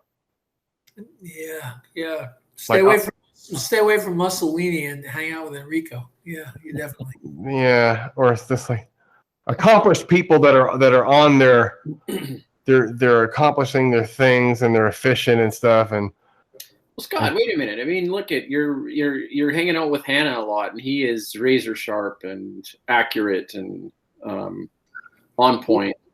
I know, but I mean, just if I'd been raised by a really strict, kind of like Korean physicist, then I would be a better person today. You wouldn't have had the mushrooms. It wouldn't have been as good. No, maybe, but does it really? In the end, I don't know. All right, well, here's the last clip. Before we get to that, here's probably the best clip in the episode, the final one. Here we go. I've come back briefly to the mine at Wieliczka because there is a historical contradiction to be explained here. The elements are being built up in the stars constantly. And yet we used to think that the universe is running down. Why or how?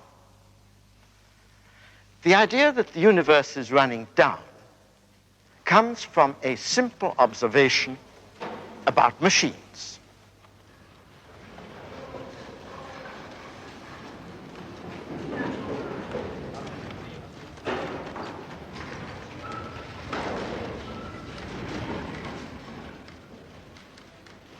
Every machine consumes more energy than it renders.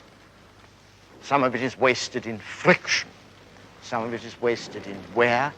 And in more sophisticated machines, it's wasted in other ways in which the energy is degraded.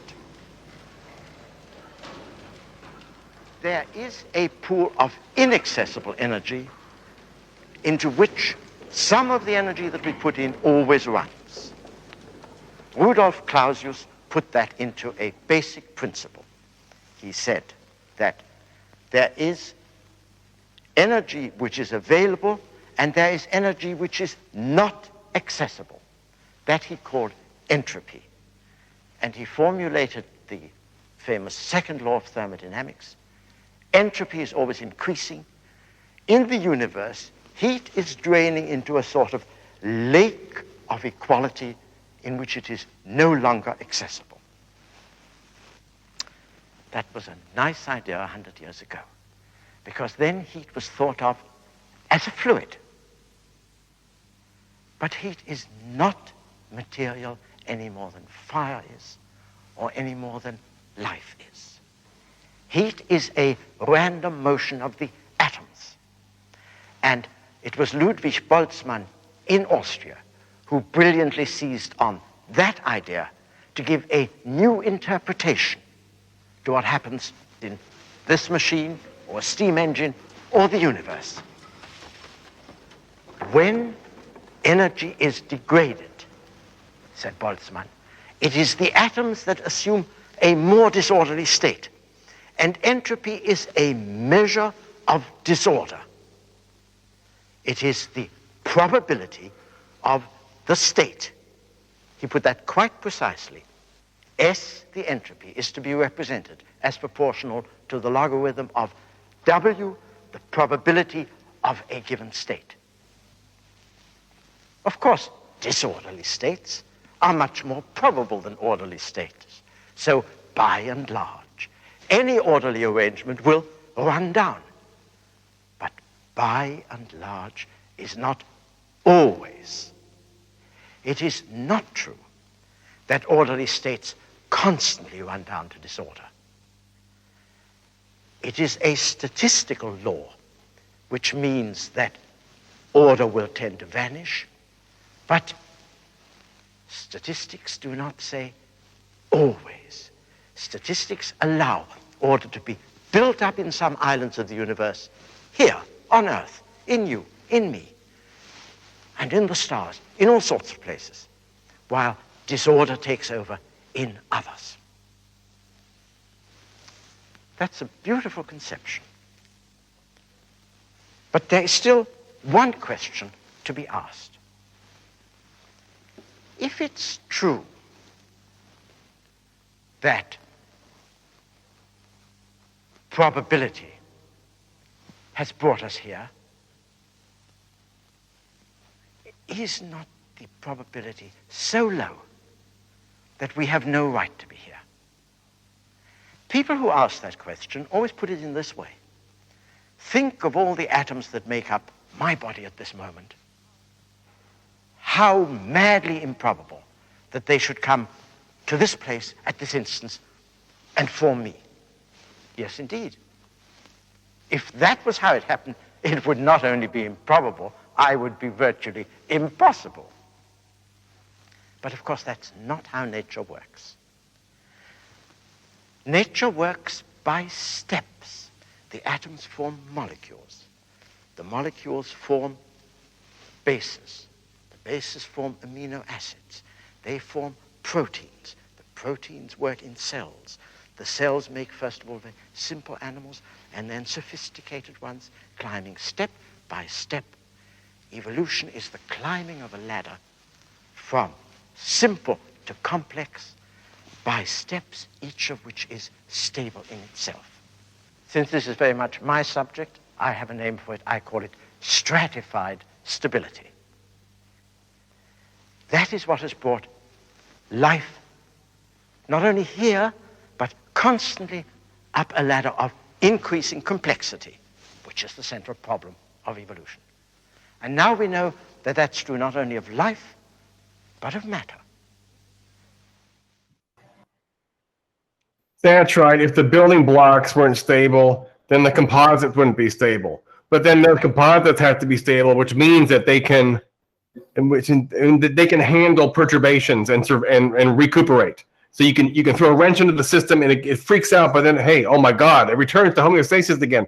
Each Lego has to have the power of returning to homeostasis after being bothered. And once you do that, you can build layer after layer after layer after layer.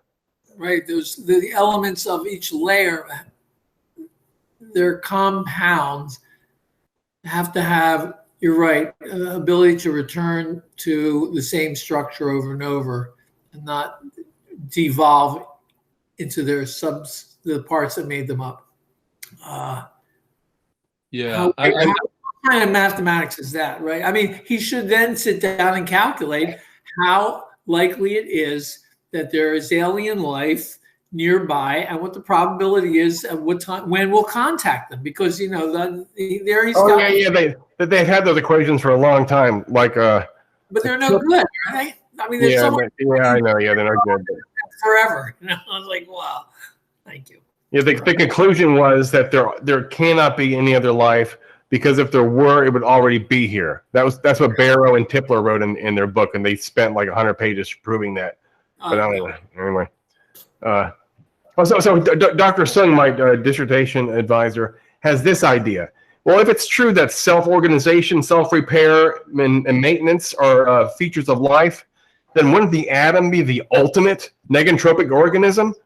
Because it always recuperates. You can beat on it and shoot at it, and electrons are going to jump out, and it might die crazy for a while, but eventually they're going to go back down to base state, and it's going to sit there. So it's something that when you flick, it always returns to stability. So protons too, right? Those are triples of quarks. But what's the so you're you put the atoms in the furnace in the sun, and they're not atoms anymore, and then they'll come back as soon as the thing blows up. That's right. Yeah, so that's a self-organizing tendency. If you throw quarks and leptons together in a cool enough environment, they self-arrange into these negentropic spinning little perturbation digesters. So why is that? It's like all the balls are falling into the little holes in that game you play in your hand. They just why are they? That's right. Yeah, they're molds. They're ice trays ready to receive the water already. There are the forms. Yeah. Oh, bingo. They're probably, Pythagoras is saying their integer number is going to explain everything. It's all, whatever it is. They're these forms. They're absolute, aren't they? Yeah, and just, I know you're joking about the Pythagoras thing, but it's an attractive idea. But how do we translate from pure, simple magnitude to things that would have to be some quasi-spatial or structural or have more relations than just the difference of arithmetic difference? Well, the space is the construct of how they happen to interplay. That's our reduction of understanding them. Well, my thought is that, and I like the way he put it, like he sort of like stepladder stability. My thought is that nature too, which I call life, is the way that life, in a way, finds the empty spaces, the cracks within the material itself to provide another form of existence. And my thought is that in some sense, you could either call that, nature too, or you could call it anti-nature, but it is something that is a structure that's slightly different. But I like the way he put it, that actually is just ascending the ladder even higher, that's already there in the material world. So his argument is pretty damn good. Like it's not. It really is kind of like nature too, rather than anti-nature. Something that resists nature. But the thing is, you guys got to understand. He's describing the ladder, but there's the universe is descending. This is because it's moving in in the direction of entropy, and then self-organizing. Right? Is that not right? The whole thing is becoming more into a like 1 degree Kelvin heat bath. It's gonna. But for now, you have pockets of high energy and then surrounding space of low energy, and that gives an energy gradient. And then on the edge of the river of the energy gradient, if you have a paddle wheel, anything goes. You can make a organism. You can make a life form. Yeah, you can have this big differential between here and here. Then when you're in between, you can do the paddle wheel, right? And Phil, what you were saying, is it a little bit like in a piece of art where you have the composition, but you're using the negative? Is that what you're talking about? Anti-life being like the negative space? Well, no, I'm using the fact that, quite often, like, like you see trees growing out of cracks in the rock, know. And in fact, if you look at trees, they grow off in the dirt, and it's something that's not blocking their way, but they're weaving in and out, and they find these little niches that allows you to do this thing, which is sort of like, but if nature by and large is entropic, then in a sense, you're ascending this ladder, but at the same time, the ladder is slowly sinking into the quicksand as well. So the game will end at some point, which means that life actually does exist in a temporal world. It might last very long, but it will exist in a temporal world. It will come to an end because entropy will finally catch up with the ladder of life. The only sense of an end is to life itself, who sets up the idea that there's a clock. Yeah, okay. But life would disappear. I mean, so life is the only thing that has a clock, but nonetheless, it like we exist within that clock.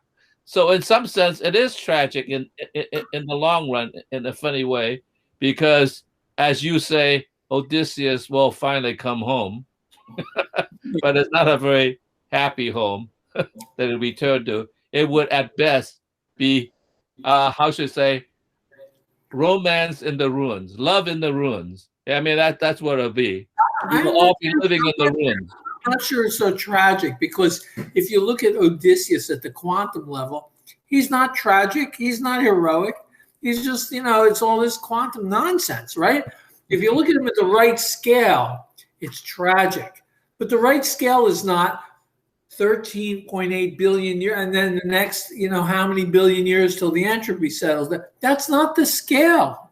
It's not the relevant scale. So it's not tragic, because looking at that scale, it just doesn't have that meaning. Well, trying to see the poignancy of billions away from this. Well, it does have a meaning in this sense, like people, whether consciously or subconsciously, have children. I actually consciously decide not to have children because I do not want to send them into this endless world, right? But I just say to my girlfriend, I will be willing to adopt a child because they're already in this morass, and all you could do is help them, right? So that's a different understanding. Yeah. David, what were you saying?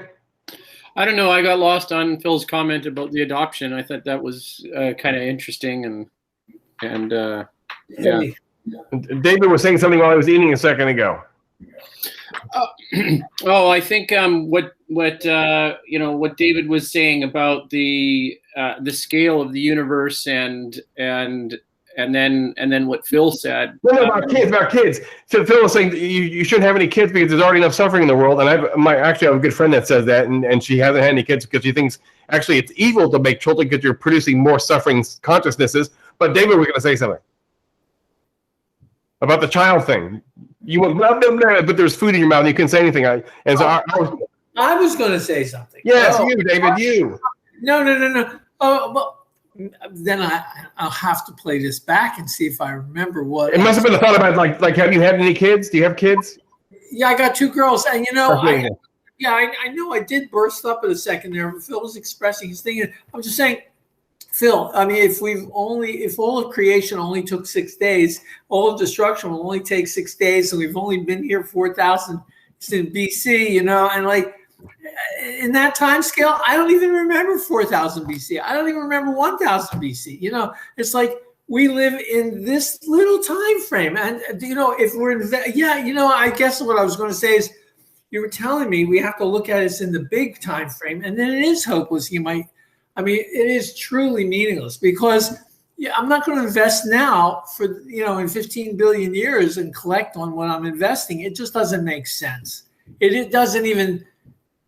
There's not going to be a dollar. There's not going to be an earth. There's not going to be, it's just like, So life, if it's about something other than what we're doing, I don't know the lens. It's like, you look at the wrong direction in a telescope. You look at weird stuff, but it's not going to really inform you. But isn't it healthy to consider your life from that vast perspective of 14 billion years and say, look how insignificant. Does that help? Is that therapeutic in some way? I have mixed feelings on this. I have one friend that says, never take acid and look up at the stars and consider your life against that background because it's painful. But other people say, if you're ever depressed, just take acid and look up at the stars and realize that your life is just a little speck on a gigantic timeline and nothing's really happening. Nothing's really that tragic. I'm like, which one do we do? Because the rabbi said, you're right, and you're right. Yeah, of course. Right. We are made in the image of angels, and we are made from a fetid drop. That's how we are conceived. Okay, so it's like, which are we? Are we the dirt of the earth, or are we like the angels that we were like? I got something to add. You see, like, so the concept of existentialism and the angst, right? So this angst that you feel in existentialism, or the description that existentialism talks about defining your own meaning in your own existence, right? So I don't see it as it doesn't, like, okay, I can only explain to you guys that it doesn't make me feel upset. I don't have this angst, but I think there's a lot of people that do have that angst. And I almost think there's like maybe two types of personalities, or two types of I don't know. Is it at a genetic level, or is it all social? Is it all cultural? I have no idea. But I don't know if it's supposed to exactly be emotional angst as much as look, you have a purpose to save the world and the ecology. I mean, you already have something that in some sense is the answer to your own angst. Like, what should I do? I mean, you know, so to be overwhelmed by that already is to sort of have, sealed that bottle up. You don't have to be purposeless because you have a worthy, goal. Yeah, no, but the thing is that you have this angst. But I think, you will wonder, like, well, why don't you then commit suicide and get it over with? You do it because you want to be. I don't want to overstress this because it makes you sound abnormal. You are charged to live a heroic life, to sustain yourself in spite of it. You just do not want to bring somebody into the world and force them to live a heroic life. That is just too difficult, to sustain yourself, because you do have a purpose in spite of the angst, that you have to sustain yourself in spite of the fact, because that's important to do that, because you don't want to give up, because you have a purpose in a way. But it takes effort to live. It just takes effort.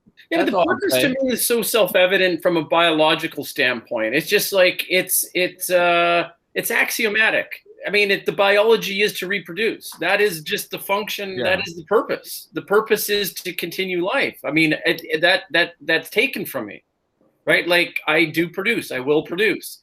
And if there's people that don't produce on an individual basis, our species does, right? It's just,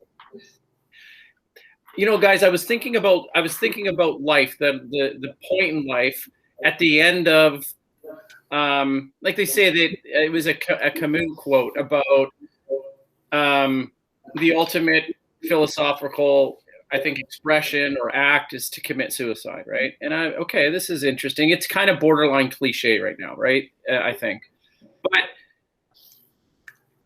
I think there's something biological that is in us, that in those moments of death, you can rationalize that this is the right thing to do, but until you're in that moment of there's no more Scott, there's no more Phil, and there's no more David, at that moment you realize there's not going to be any more existence of you in the moments that follow. That's I think there's like a biological revulsion against that. That's right. But that's an interesting topic, because forget about the normal, obvious thing, which is the organism has an anxiety attack when it thinks about death. I mean, that's kind of like our core fantasy is avoid death. But there's this other thing, which is this idea of loss. Is there some value in a life besides the fake one that your biology tickles you into compulsively feeling, which is don't die, don't die? Forget about that part. Is there something like, my life is valuable and important because, and then something besides the biology death fear? What would you fill that blank in with? Well, Daniel accused me of being like too Greek, as if there was something wrong. As if there was something wrong. What I admire the Greek is because, like, they do live a life that at least the educated ones feel that it's tragic and timeless, but they sustain themselves because they do, in a sense, also. That's why they call it tragic hero. They don't call him a tragic wimp. They sustain themselves nevertheless, despite the fact that they see it as like hopeless because they don't totally understand what the hell's going on. The gods are driving them to do their thing, whatever it is, and they have to resist it, but they don't have the means to do it. They don't have the intellect to do it.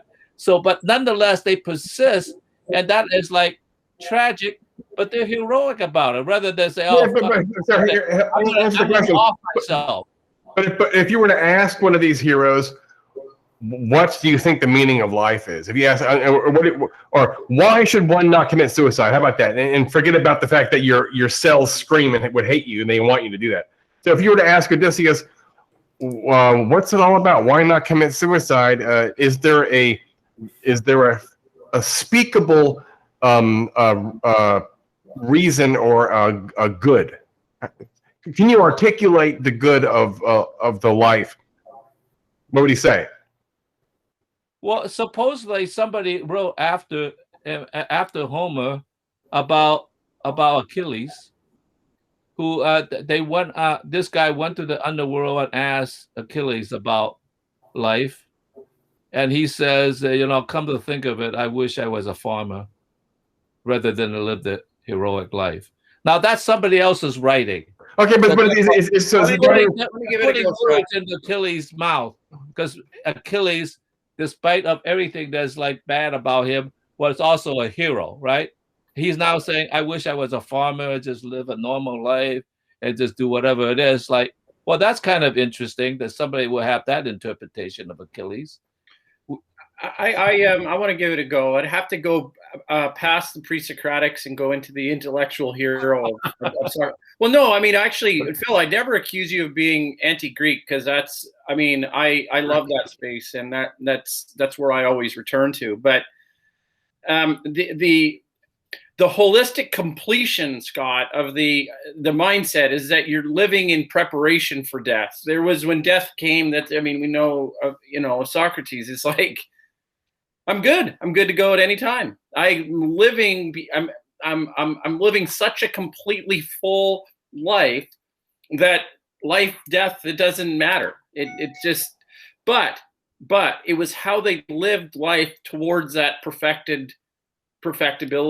Yeah. Right? If you ask these persons, what do you care about? Why not commit suicide? They probably say something like, I care about my kids, my wife, and my friends, and that would be it. Don't you think that'd be the final answer? I think they'd bring in something on polis. I don't know if it'd be so much of the family as much as you think. I think it would be a lot about the community as well. But okay, that's fine. That's okay. So others. So the purpose of life is helping others. It's just what it sounds like. It's gonna be the final answer for this, right? Well, and to participate in being one of the others for other people. Yeah. I mean, you help people. You're one of the best things. You're doing things with people. They do things with you, and you go, holy shit! Whoa, that was what a nice thing to do. My God, inexplicable acts of kindness. It's like, that was enough. That's good enough. That's a reason. Oh, so social happiness, social pleasure is the highest good. No, because it's an exemplar of a perfect vision. Well, you don't. It's not that it's just nice that they did this. It's like, oh my God, if that's what people do, my skin is like getting goosebumps now. It's like, that's amazing. Life can be like that while we're here. Like my friend. So I break my leg, and they bring this like reclining chair over, and now I can survive on this floor, be comfortable, have my foot elevated, look at the screens, talk to people, read my books. I didn't have that.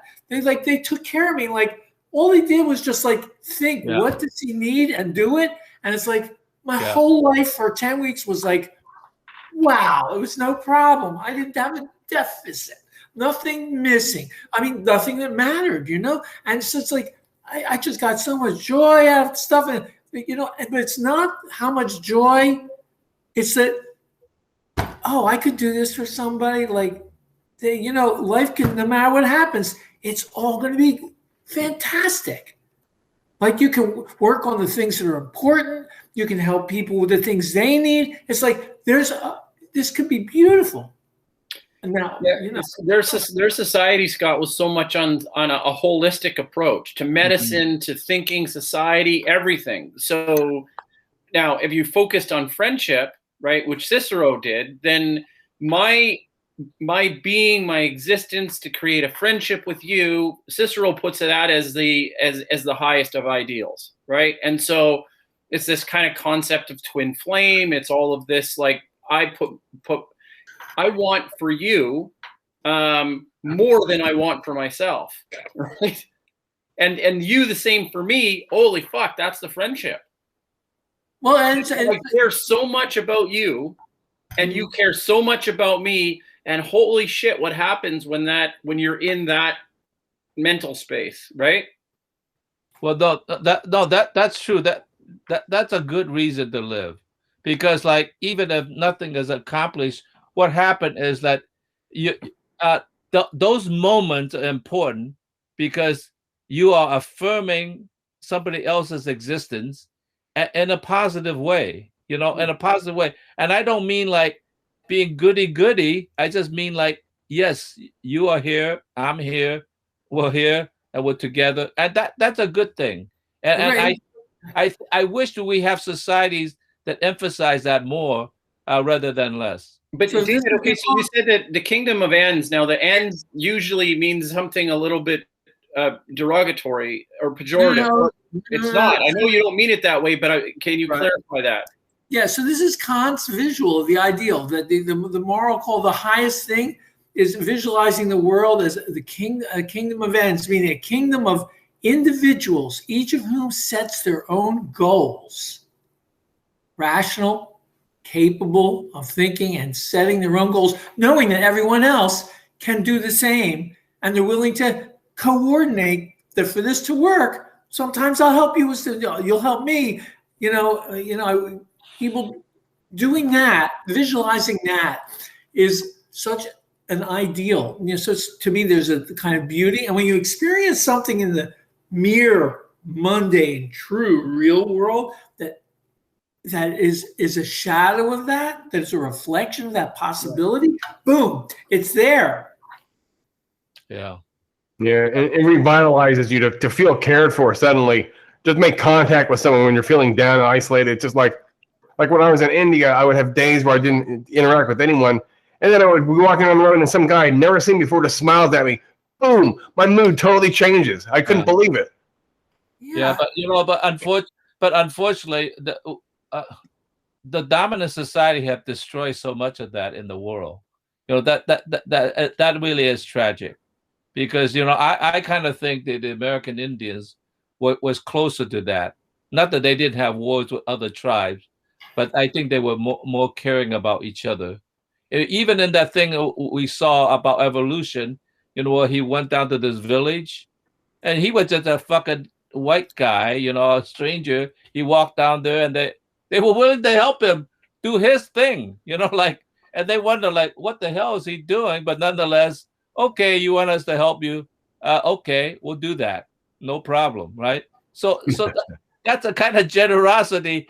When we see it in this society, it's almost like amazing. Like, oh, thank you. This is so wonderful that you did that, right? It's almost like such an exception when it should really be more common. That's right. Things could be a lot more. Things would be a lot more utopian than they are. And actually, a lot of engineering and work has gone into making things this fucked up. It's actually a kind of a intentionally sustained, engineered shittiness. And then you go to these other cultures and you realize, oh, humans are basically kind. I thought they were basically a criminal. I know, and I'm walking along the street today. Hey, I'm walking, guys. My feet are getting better. I'm doing great. So I'm walking along downtown after going to my physical therapy, and they have this very super wide sidewalk for the Main Street, Market Street in Pennsylvania, in Philadelphia, where Ben Franklin, I'm sure it was narrow when he was there. Great big slabs of cement. It's cooking hot. You can't breathe. There's not a tree. This is what have we done? It used to be like a nice dirt way, and you breathe, and it was beautiful, and there might be a tree that would have been 10, 20 degrees cooler. Yeah. Why did we make that mistake? What did we improve with that big piece of concrete that we're walking on now? I don't get it. We made some really poor judgments. It wasn't hostile, malicious. They meant to do something good. And, the people in the wheelchairs, it'll be easier on this flat thing. But probably we have a ways to go. The pendulum swung towards industrialize the city, and we have to swing back, and we have to sustainabilize the city, and we have to make it livable. Oh, man.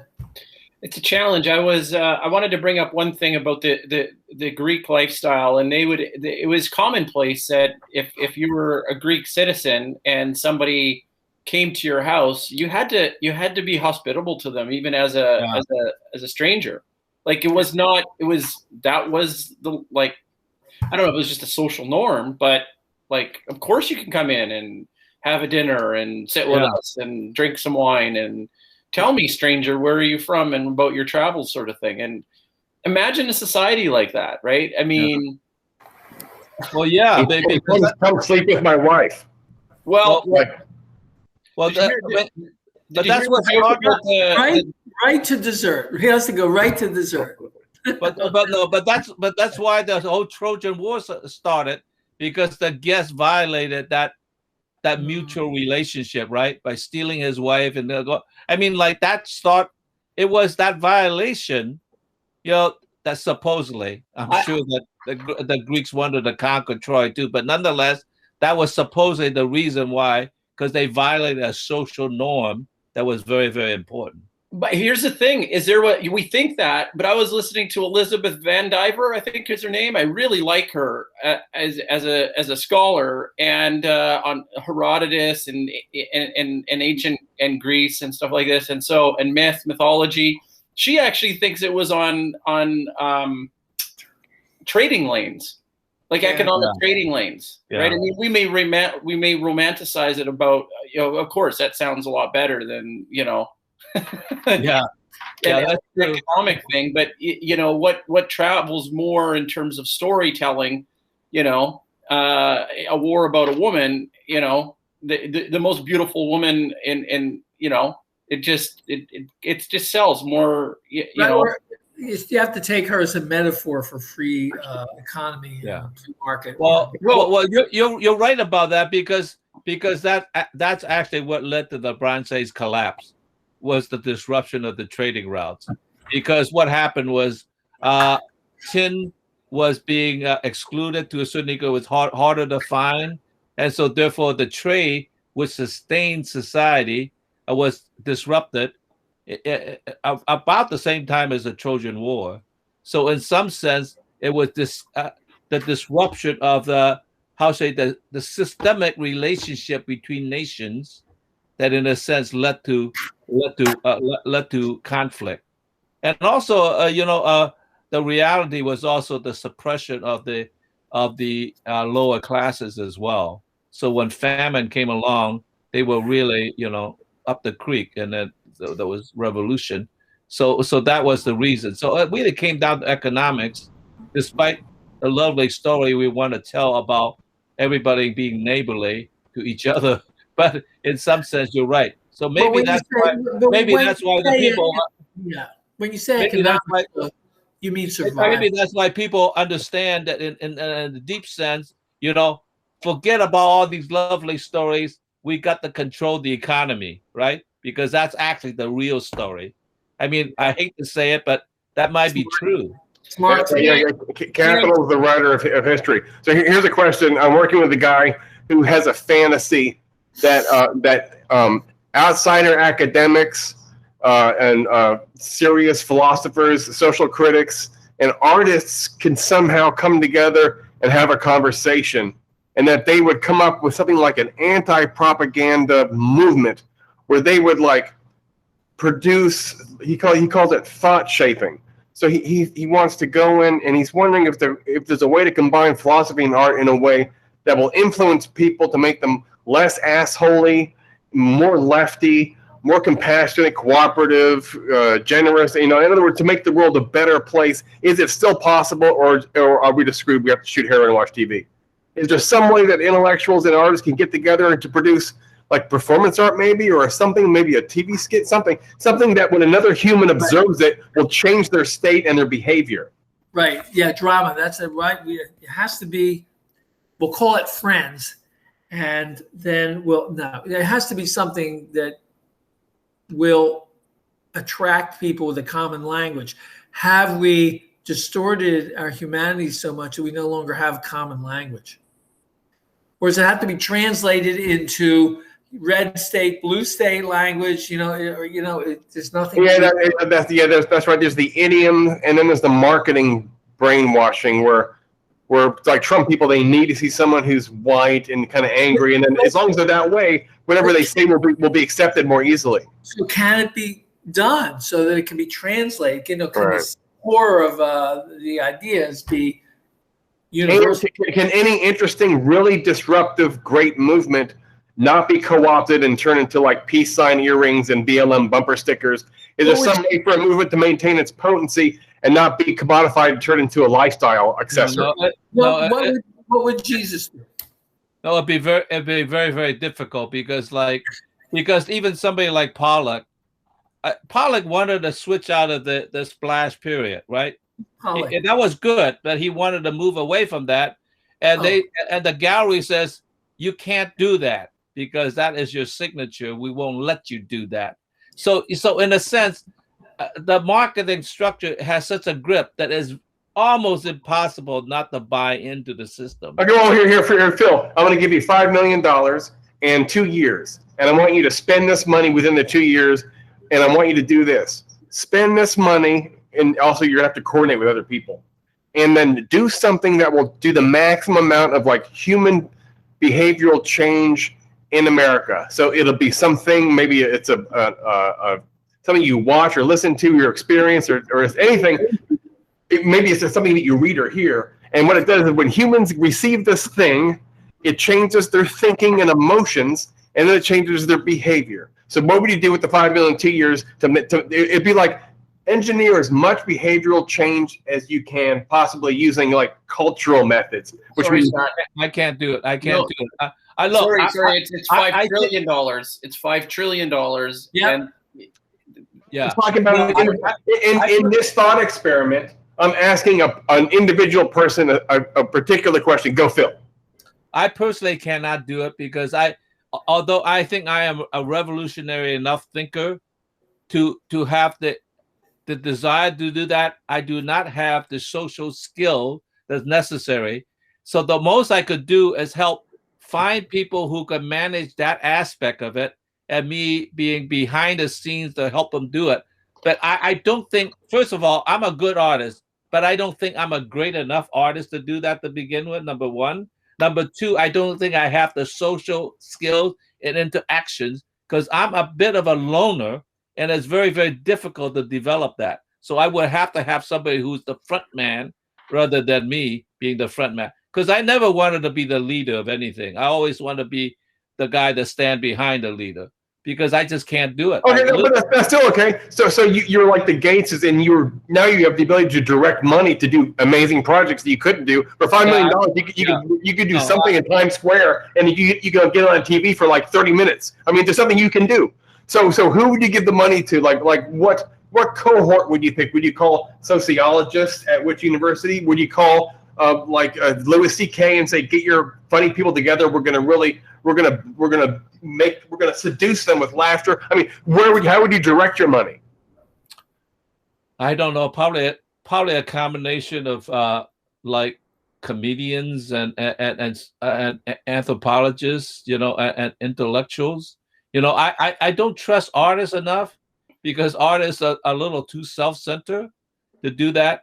And because I also know most artists are not really artists. They are like artists wants to be. Okay. So that's also a problem to begin with. Okay. So I think thinkers, social thinkers of some sort, I probably would head in that direction. I would probably actually need an advanced man to help me plot that out, to tell you the truth. I am not a social worker of any sort, you know, and so like I would be too limited. But I would love to do it if I could, you know. Like I said, if I could find a front man who actually have the skills to do it, I might be okay as a kind of secondary advisor to like help, but not as the main man. I just can't do it. Okay, David, I give you $5 million in 2 years to maximize behavioral change for the good in America. Go. I got it.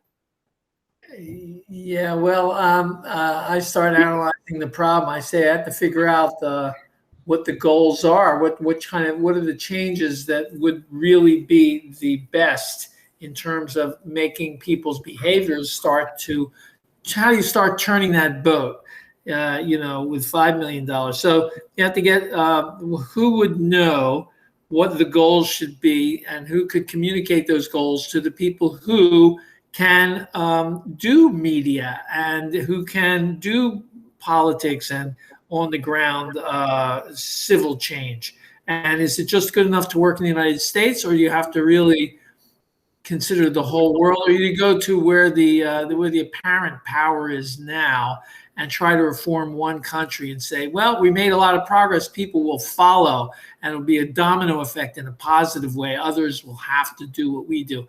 So, so I mean, this is how I would start analyzing it and start to ask you guys, well, what do you see as the social thinkers? And, I would start to collect among people I know who do that kind of thing and reach out and get their ideas about how to make such a project. So, but you're thinking in terms of like policy reform. That would be something like talk to people vote, or they legislate, and then this becomes institutionalized, like that method.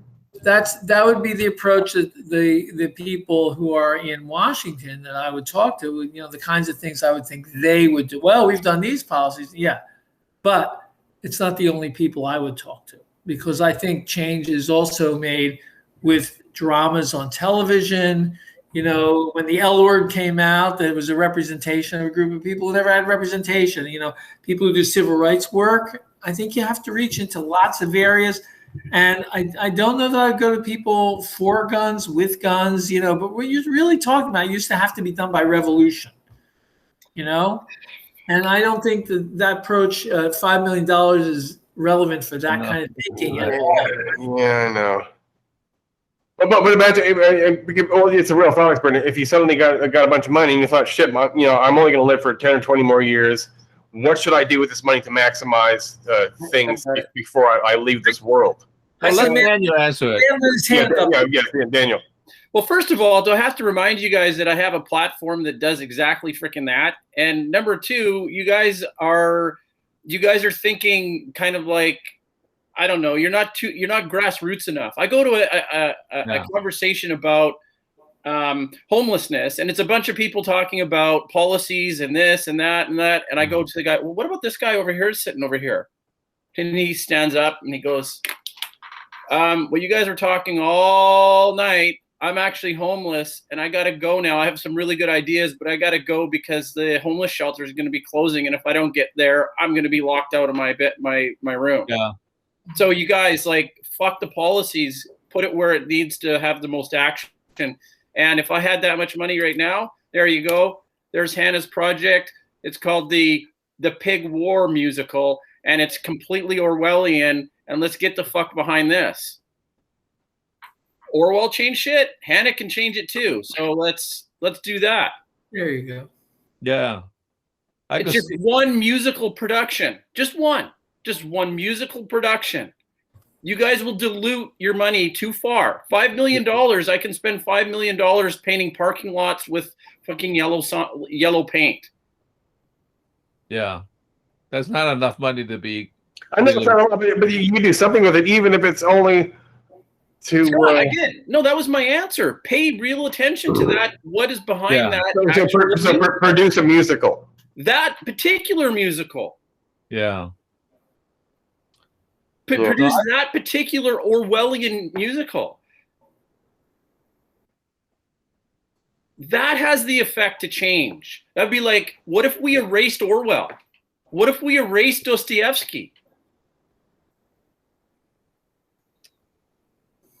No, his plan is much more practical.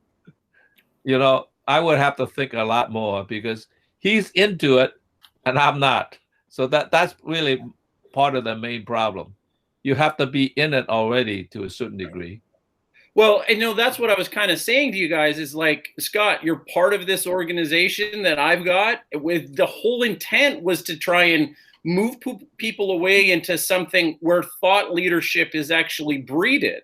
We want to bring and breed and thought leadership, right? That's the entire platform of what Planckship was supposed to do. That's why I sold my company to build this. Okay, but someone gave you $5 million. What would you? Oh, you would produce the play. You wouldn't invest it in Planckship. All right. Well, that's. I mean, I'm not looking for any particular answer. I'm wondering because there's so many different ways, and there's like this cultural thing where you make something that people consume. It's an information object, like a musical or a movie or something, but they consume it. Surely there's a science of maximizing the behavior-changing power of a consumable information object. Look, Scott, I know your background, like I know your Marxist leanings, right? So I know that, but I think deliberate social engineering in the kinds of ways that you're proposing are antithetical to the changes that you want. I haven't proposed anything. Well, no, I just know where you come from like a social engineering standpoint, right? So I doubt that. No, I don't think you have any idea of what I was thinking. You know what? Wait a minute, Scott. I have $5 million for you, and you can do anything you want with this project. What are you going to do?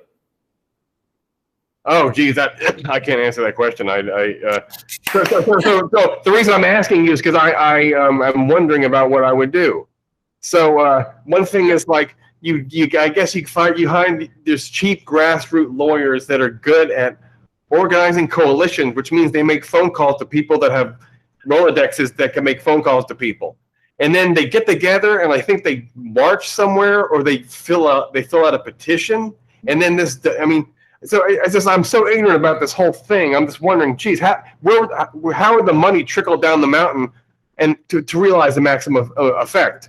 Because one idea is the policy change. Another idea is you make a movie that will change someone's life. That sounds plausible because everyone likes watching movies. But there's other stuff you could do too with it. I mean, but I'm just not thinking clearly. Like the homeless guy, he would probably want that $5 million to go into like a food bank, right? So even though the world would be the same, the system would be a piece of shit and producing more homelessness. At least those people can eat. I mean, but you see what I'm saying? There's different scales of using the money. Okay, so here's another example. It was where we were doing our philosophy cafes in Vancouver, and it had to do with the philanthropy of actually making like a library. And I can't remember what philanthropist actually built the library, but there's something that lasts beyond us. It's a facility, it's a place, it's a community hall, it's it's making something more natural. Like the place where Dave's talking about walking. It's like, let's try and plant some trees and invest in biodiversity and, work with children. That's why I wrote children that can, that are the future, right? There's all these kinds of this kind of thinking. Right. That's why I wrote down, first of all, it's either revolution or I would say my next answer. Now I was trying to be serious. Was what would Ben Franklin do? He made the libraries. He made the firehouses. He made the post office. He got the Constitution in line. A couple things. So a Tesla type thing. Right. Well, he got a lot more influence than we have, and ultimately, in that sense, a lot more than $5 million. I mean, you got to have the power behind you to be Benjamin Franklin. You're writing it off. You can talk to a lot of people, and they can talk to a lot of people. And if you have the right goal, you might be able to get Bill to sit down at your table with Melinda or somebody, who has some real clout in the way. Yeah, you're right. So what happens is there's a $5 million, there's accelerators, right? So if you have something scalable, then you can go through an accelerator program and raise that 5 million can raise 50. That 50 can then be part of something that is scalable and something that moves on into perpetuity, right? It keeps moving, it keeps funding, it keeps going, it keeps growing. Yeah. That's why I asked, what do you want to do is the first question. Well, Yeah, that was the only question I had. Is like, you know, I guess what would you do with it? And so one answer is invest it, and then take the money that trickles out of it and do something with that. But then that still leaves the question of what you do with the dividend trickle. That's the formal answer, not the material answer. Yeah. Maybe you'll fix the environment. Maybe you'll feed people. Maybe you'll get people to work together. Maybe you'll educate the ruling class. I don't know. I mean, those are the matter. The form is, yeah, you do this and build it up. So you've come with a structure that you can carry out your project. But what is it your project you want to get done? Well, I like what Daniel is saying, though, is to somehow put it in something that will generate other things, whatever that is, you know, because $5 million is not a lot of money unless it could recreate itself in some form, because then you at least have a steady thing that could trickle down and continue to do something, even if it's small as it is. But nonetheless, I think that would be one of the first answer, is to figure out how to create a perpetual motion that allows to replenish itself in some form. and you know who's good at that? Entrepreneurs are great at that. Yeah. Well, you have to find somebody who believe in that kind of entrepreneurial spirit rather than I'm right here, guys, right here. That's what I'm doing. That's what I showed up for. That's what I've been living for the last half a decade. Okay, good. Well, good. So no, because most entrepreneurs are interested in making money rather than perpetuating a social good of some sort. Well, they can go hand in hand too, right? I mean, I'm not saying that I have to, be an oil baron, but like, I'd really like the people that are in the organization to earn a fair wage and earn a living doing thinking and leadership. I really think that's important. No, that's good. Do you have an organization that's actually generating money now? Not very much, but a little bit. Sounds like a think tank. Well, I was thinking I'm beginning to feel a little guilty that maybe I should contribute something in some sense, So that's good. That's a good step. Compliments to you. Mm-hmm. Now you have to convince people to at least to help you in that effort. But it wasn't entirely me. I set up an entire writers cooperative, so it's writers helping writers. It's a cooperative, and it's America's called this socialism, but it's like that's purposely set that up that way. And right now, what is your funding source? Me, the sale of my company from 2016, living off of my. But we have a subscriber base, and it's not huge. Scott's part of the crew. I mean, he's one of the first people I want to get a salary to, right? But I had a salary until last week. It was wasn't very much. I think not enough to live off of, but I was interviewing a guy, and the interviews were of a certain style that I wasn't used to, and so now I went from like $70 a month to $0. But that's okay. It's a good experience for me. But here's another issue. Even if you don't have any money, there's still this social influencers phenomenon. Like Kim Kardashian can say one little thing, and that'll actually snowball into something. So maybe you don't need money. Maybe you just need to be one of these personalities that people love and they just do. Like if Britney Spears told people to kill themselves, I'd like to be some people that actually would do it. But wait a minute. Okay, but here's the thing. People need to eat, right? They need to survive. Yeah. So what does an academic do when they don't have tenureship? They bend, they do this, they do things that they shouldn't do or they don't want to do. So that's security. Security does a lot for people to be free thinkers. And so when there are elite of our society, which are the PhDs and the academics, the smartest people supposedly of our society, right? Well, what happens when they're on the scale of the Kardashian scale? They're at like, I don't know, they need to be valued more, right? There's no reason why we should be having, debates about whether climate change is real. It shouldn't be a fucking democracy. But they're not in those positions, the elite, because their capability was to please and attract people, which Kardashian or whoever these, or Britney Spears, I guess, pleased people by performing. I don't know, whatever it is that attracts. That's one of her key features. The elite doesn't have much of that. Well, yeah, people like Brittany and Kim Kardashian, they have 1 billion followers at their fingertips, and like Malcolm X and moving, or he does this, and they all start marching.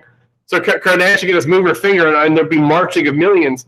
But meanwhile, like Daniel says, you got PhDs with great ideas, and then their voice can't even be heard, and their papers aren't read by anyone, and they don't have any Twitter followers. So the world is inverted. Right. Well, it's like it's a genetic freaky thing that Kardashian is who she is. It's just, and apparently, did she like get married and then no one can really live with her? So like 3 years later, they're divorced, right? It's like, as a real person, it's probably despicable. So just like any elite academic, it's not really. You're not going to be attracted. They don't have genes that make them look attractive. And when you really get to know them, it's just their whole point. They're all talking about what they really believe. You're going to go, I can't take this. I can't. That's a great idea. That's a great idea. We can spend the $5 million on making smart people look attractive, and you have to get followers, and make good-looking stupid people look ugly. If we could create hatred for pretty stupid people and admiration for smart ugly people, then we could actually improve the world. You need Noam Chomsky had plastic surgery immediately. That was my first question. To my first class, my first sociology class, I was like, why isn't Noam Chomsky president? How has America existed this long with Chomsky and not elected him? And the answer was, it's a Kardashian answer. He's an egghead, and Americans are intellectuals. And they don't want an egghead in the White House. I was like, they don't want an intellectual in the White House? It just doesn't seem, but actually that's true. In America, we like assholes in our White House. We took Jimmy Carter. We could take him one time, and they threw him out the window. And they put in, we alternate smart and dumb. And smart and dumb, Eisenhower. Okay, we'll put someone. Wait a minute. I got give me a dummy again, please. Give me. I got a reasonable objection to this. Okay, so you look at universities and the way they're structured. Okay, and we would say that the university is more of an authoritarian kind of structure. Do you think that the universities are actually structured better to improve? I don't know. Like if America was run like a university, would you say that that's better? No, I would say not. I've taught at too many universities. Because that's where all the smart people are. They abuse their, associates, right? I mean, fuck do they do that? And it's a mill to get people in. It's all about money. It's about people in an undergrad class, and by the time you get to graduate class, there's 6 people in a class. But they know that they have to put a workload on through attrition, and they get the numbers down. Different goal than improving society. It's not their goal. It's fucked up on so many levels. Yeah. No, I mean, I don't know that anyone suggested that we. In general, they want to keep things the way they are. Really, in general, they're not deep thinkers. Well, maybe in the really good universities, but a lot of them aren't. They're just ordinary people who are trying to stay employed. Yeah. Well, so. I don't know. Yeah, change has to happen. And, it doesn't usually come. I don't know if it came out of this group tonight, but it's like the person who has the job doesn't really give a shit about the unemployed. I got a job. Fuck. Okay, good. I'm good.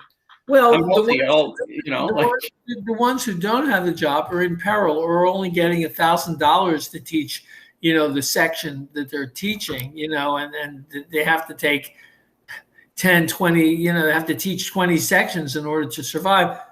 They don't have any disposable energy budget. They're totally spent. So, you pointed out security is like a bottom line, building security for everyone universally. I don't know. Here's Andrew Waring. I don't know if he has the answer, but I'm just saying Yeah, that'd be a nice goal. I think if we're talking about setting goals, that's like a beautiful area to look at in terms of possibility. $5 million doesn't get you anywhere, but it could be a building block towards building a structure. I agree. Look, actually, look, I come from an entrepreneurial background, right? And I don't think, I don't disagree with incentive, but I don't think food should be one of those. I think that's cruel. Yeah. Yeah. Absolutely. I don't think housing and food, basic necessities, should be incentive for anybody to go out and live their life. You've heard this ridiculous conversation about, oh, well, we can't just give them that. They got to have incentive. Where's their incentive going to come from? I don't know. I go read a book. And if they don't, fuck it. I mean. No, I agree with you totally. I mean, there's some basic minimums. Even if the people you're giving to are indecent people, there's a basic minimum you have to give people. I mean, so the guys can eat. They can, things happen. People make desperate moves when they have to find that kind of stuff. Well, but that's a whole point, though. If you really believe in the system that has this hierarchy, you want people to be a little bit desperate so that they will actually take the job that's underpaid. That's the purpose of it. Yeah, it's not accidental engineer. You don't get guys flipping burgers that fast unless they know that there's a guy under the bridge who's ready to take their jobs from them. If they didn't know that, they wouldn't work that hard. Yeah. Yeah. So the system is corrupt. No, I agree with you. I wish we at least have the very, very basic decencies. You don't have to give them a mansion.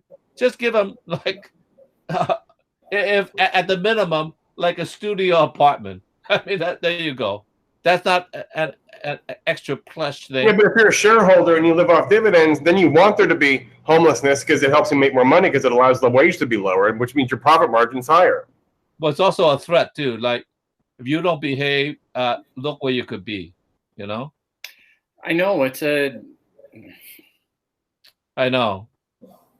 Well, that's part of what I mean is like, I think that it's cruel, and it's really part of that is nature you have to fight against, but a lot of it is other human beings. That's all I could say about that. And I myself believe that. For instance, I'm not jumping on the bandwagon so quickly because I myself am selfish enough that I want to do what I am good at and what I want to do at. And if I sort of like branch out and help all these other people that needs help, like I will have nothing left. So that's selfish. That's selfishness too. And I feel a little bit guilty about it, but not guilty enough to like say I'll just sacrifice my life and just work for others' happiness. No, forget it. So in a way, you could hardly blame somebody else for being selfish, even though they're much more selfish than you are, because you have that degree that you got to live your life to a certain degree that makes sense to you, and not just sort of like, oh no, your life, you were born to help others, and that's entirely your life. There are some people like that, and I admire them, for being so sacrificial. But I know that I'm not that and part of the reason is because I know what I'm good at and to what degree that I can contribute to the world is actually the time I spend in my studio and do my things, Yeah. Mm-hmm. Yeah, I think this is where, for me, the Nietzschean inspiration is. It's like, stop trying to think about the greater good and just go out there and do something natural and climb that mountain and achieve what you're trying to achieve, right? Well, but I think you do have to. I think you do have to help others to some degree. You can't just be like, you can't just all the time look away. You can't do that either. So so you live with a degree of guilt, but then the guilt gets to you enough that you decide, okay, I'll do that. I'll do that a little bit. Okay, that's good. In that sense. And I'm not sure. I don't think the promulgating the idea that wait till you feel guilty enough is really. No, I think guilt is important. Guilt's important. I've already done something wrong, is what guilt is. No, I think guilt is important because that does mean that you have a degree of care for others to a certain degree. I think shame is not right because Right. I felt shame in my life, and I know that I have not done anything wrong.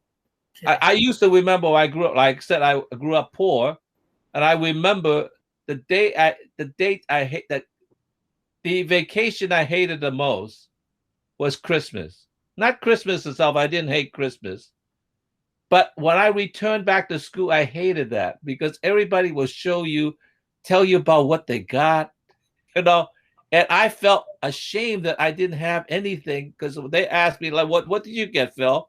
And I pretty much have to say, oh, like really nothing, And so try to get past that way. It's like I felt ashamed to be as poor as I am, but I didn't feel guilt because I had done nothing wrong. Yeah, I agree. Shame is a bad thing, and guilt is useful. I agree with that.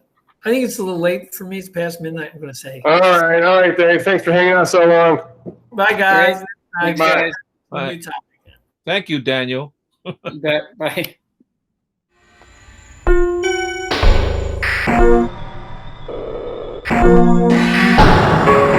Bye.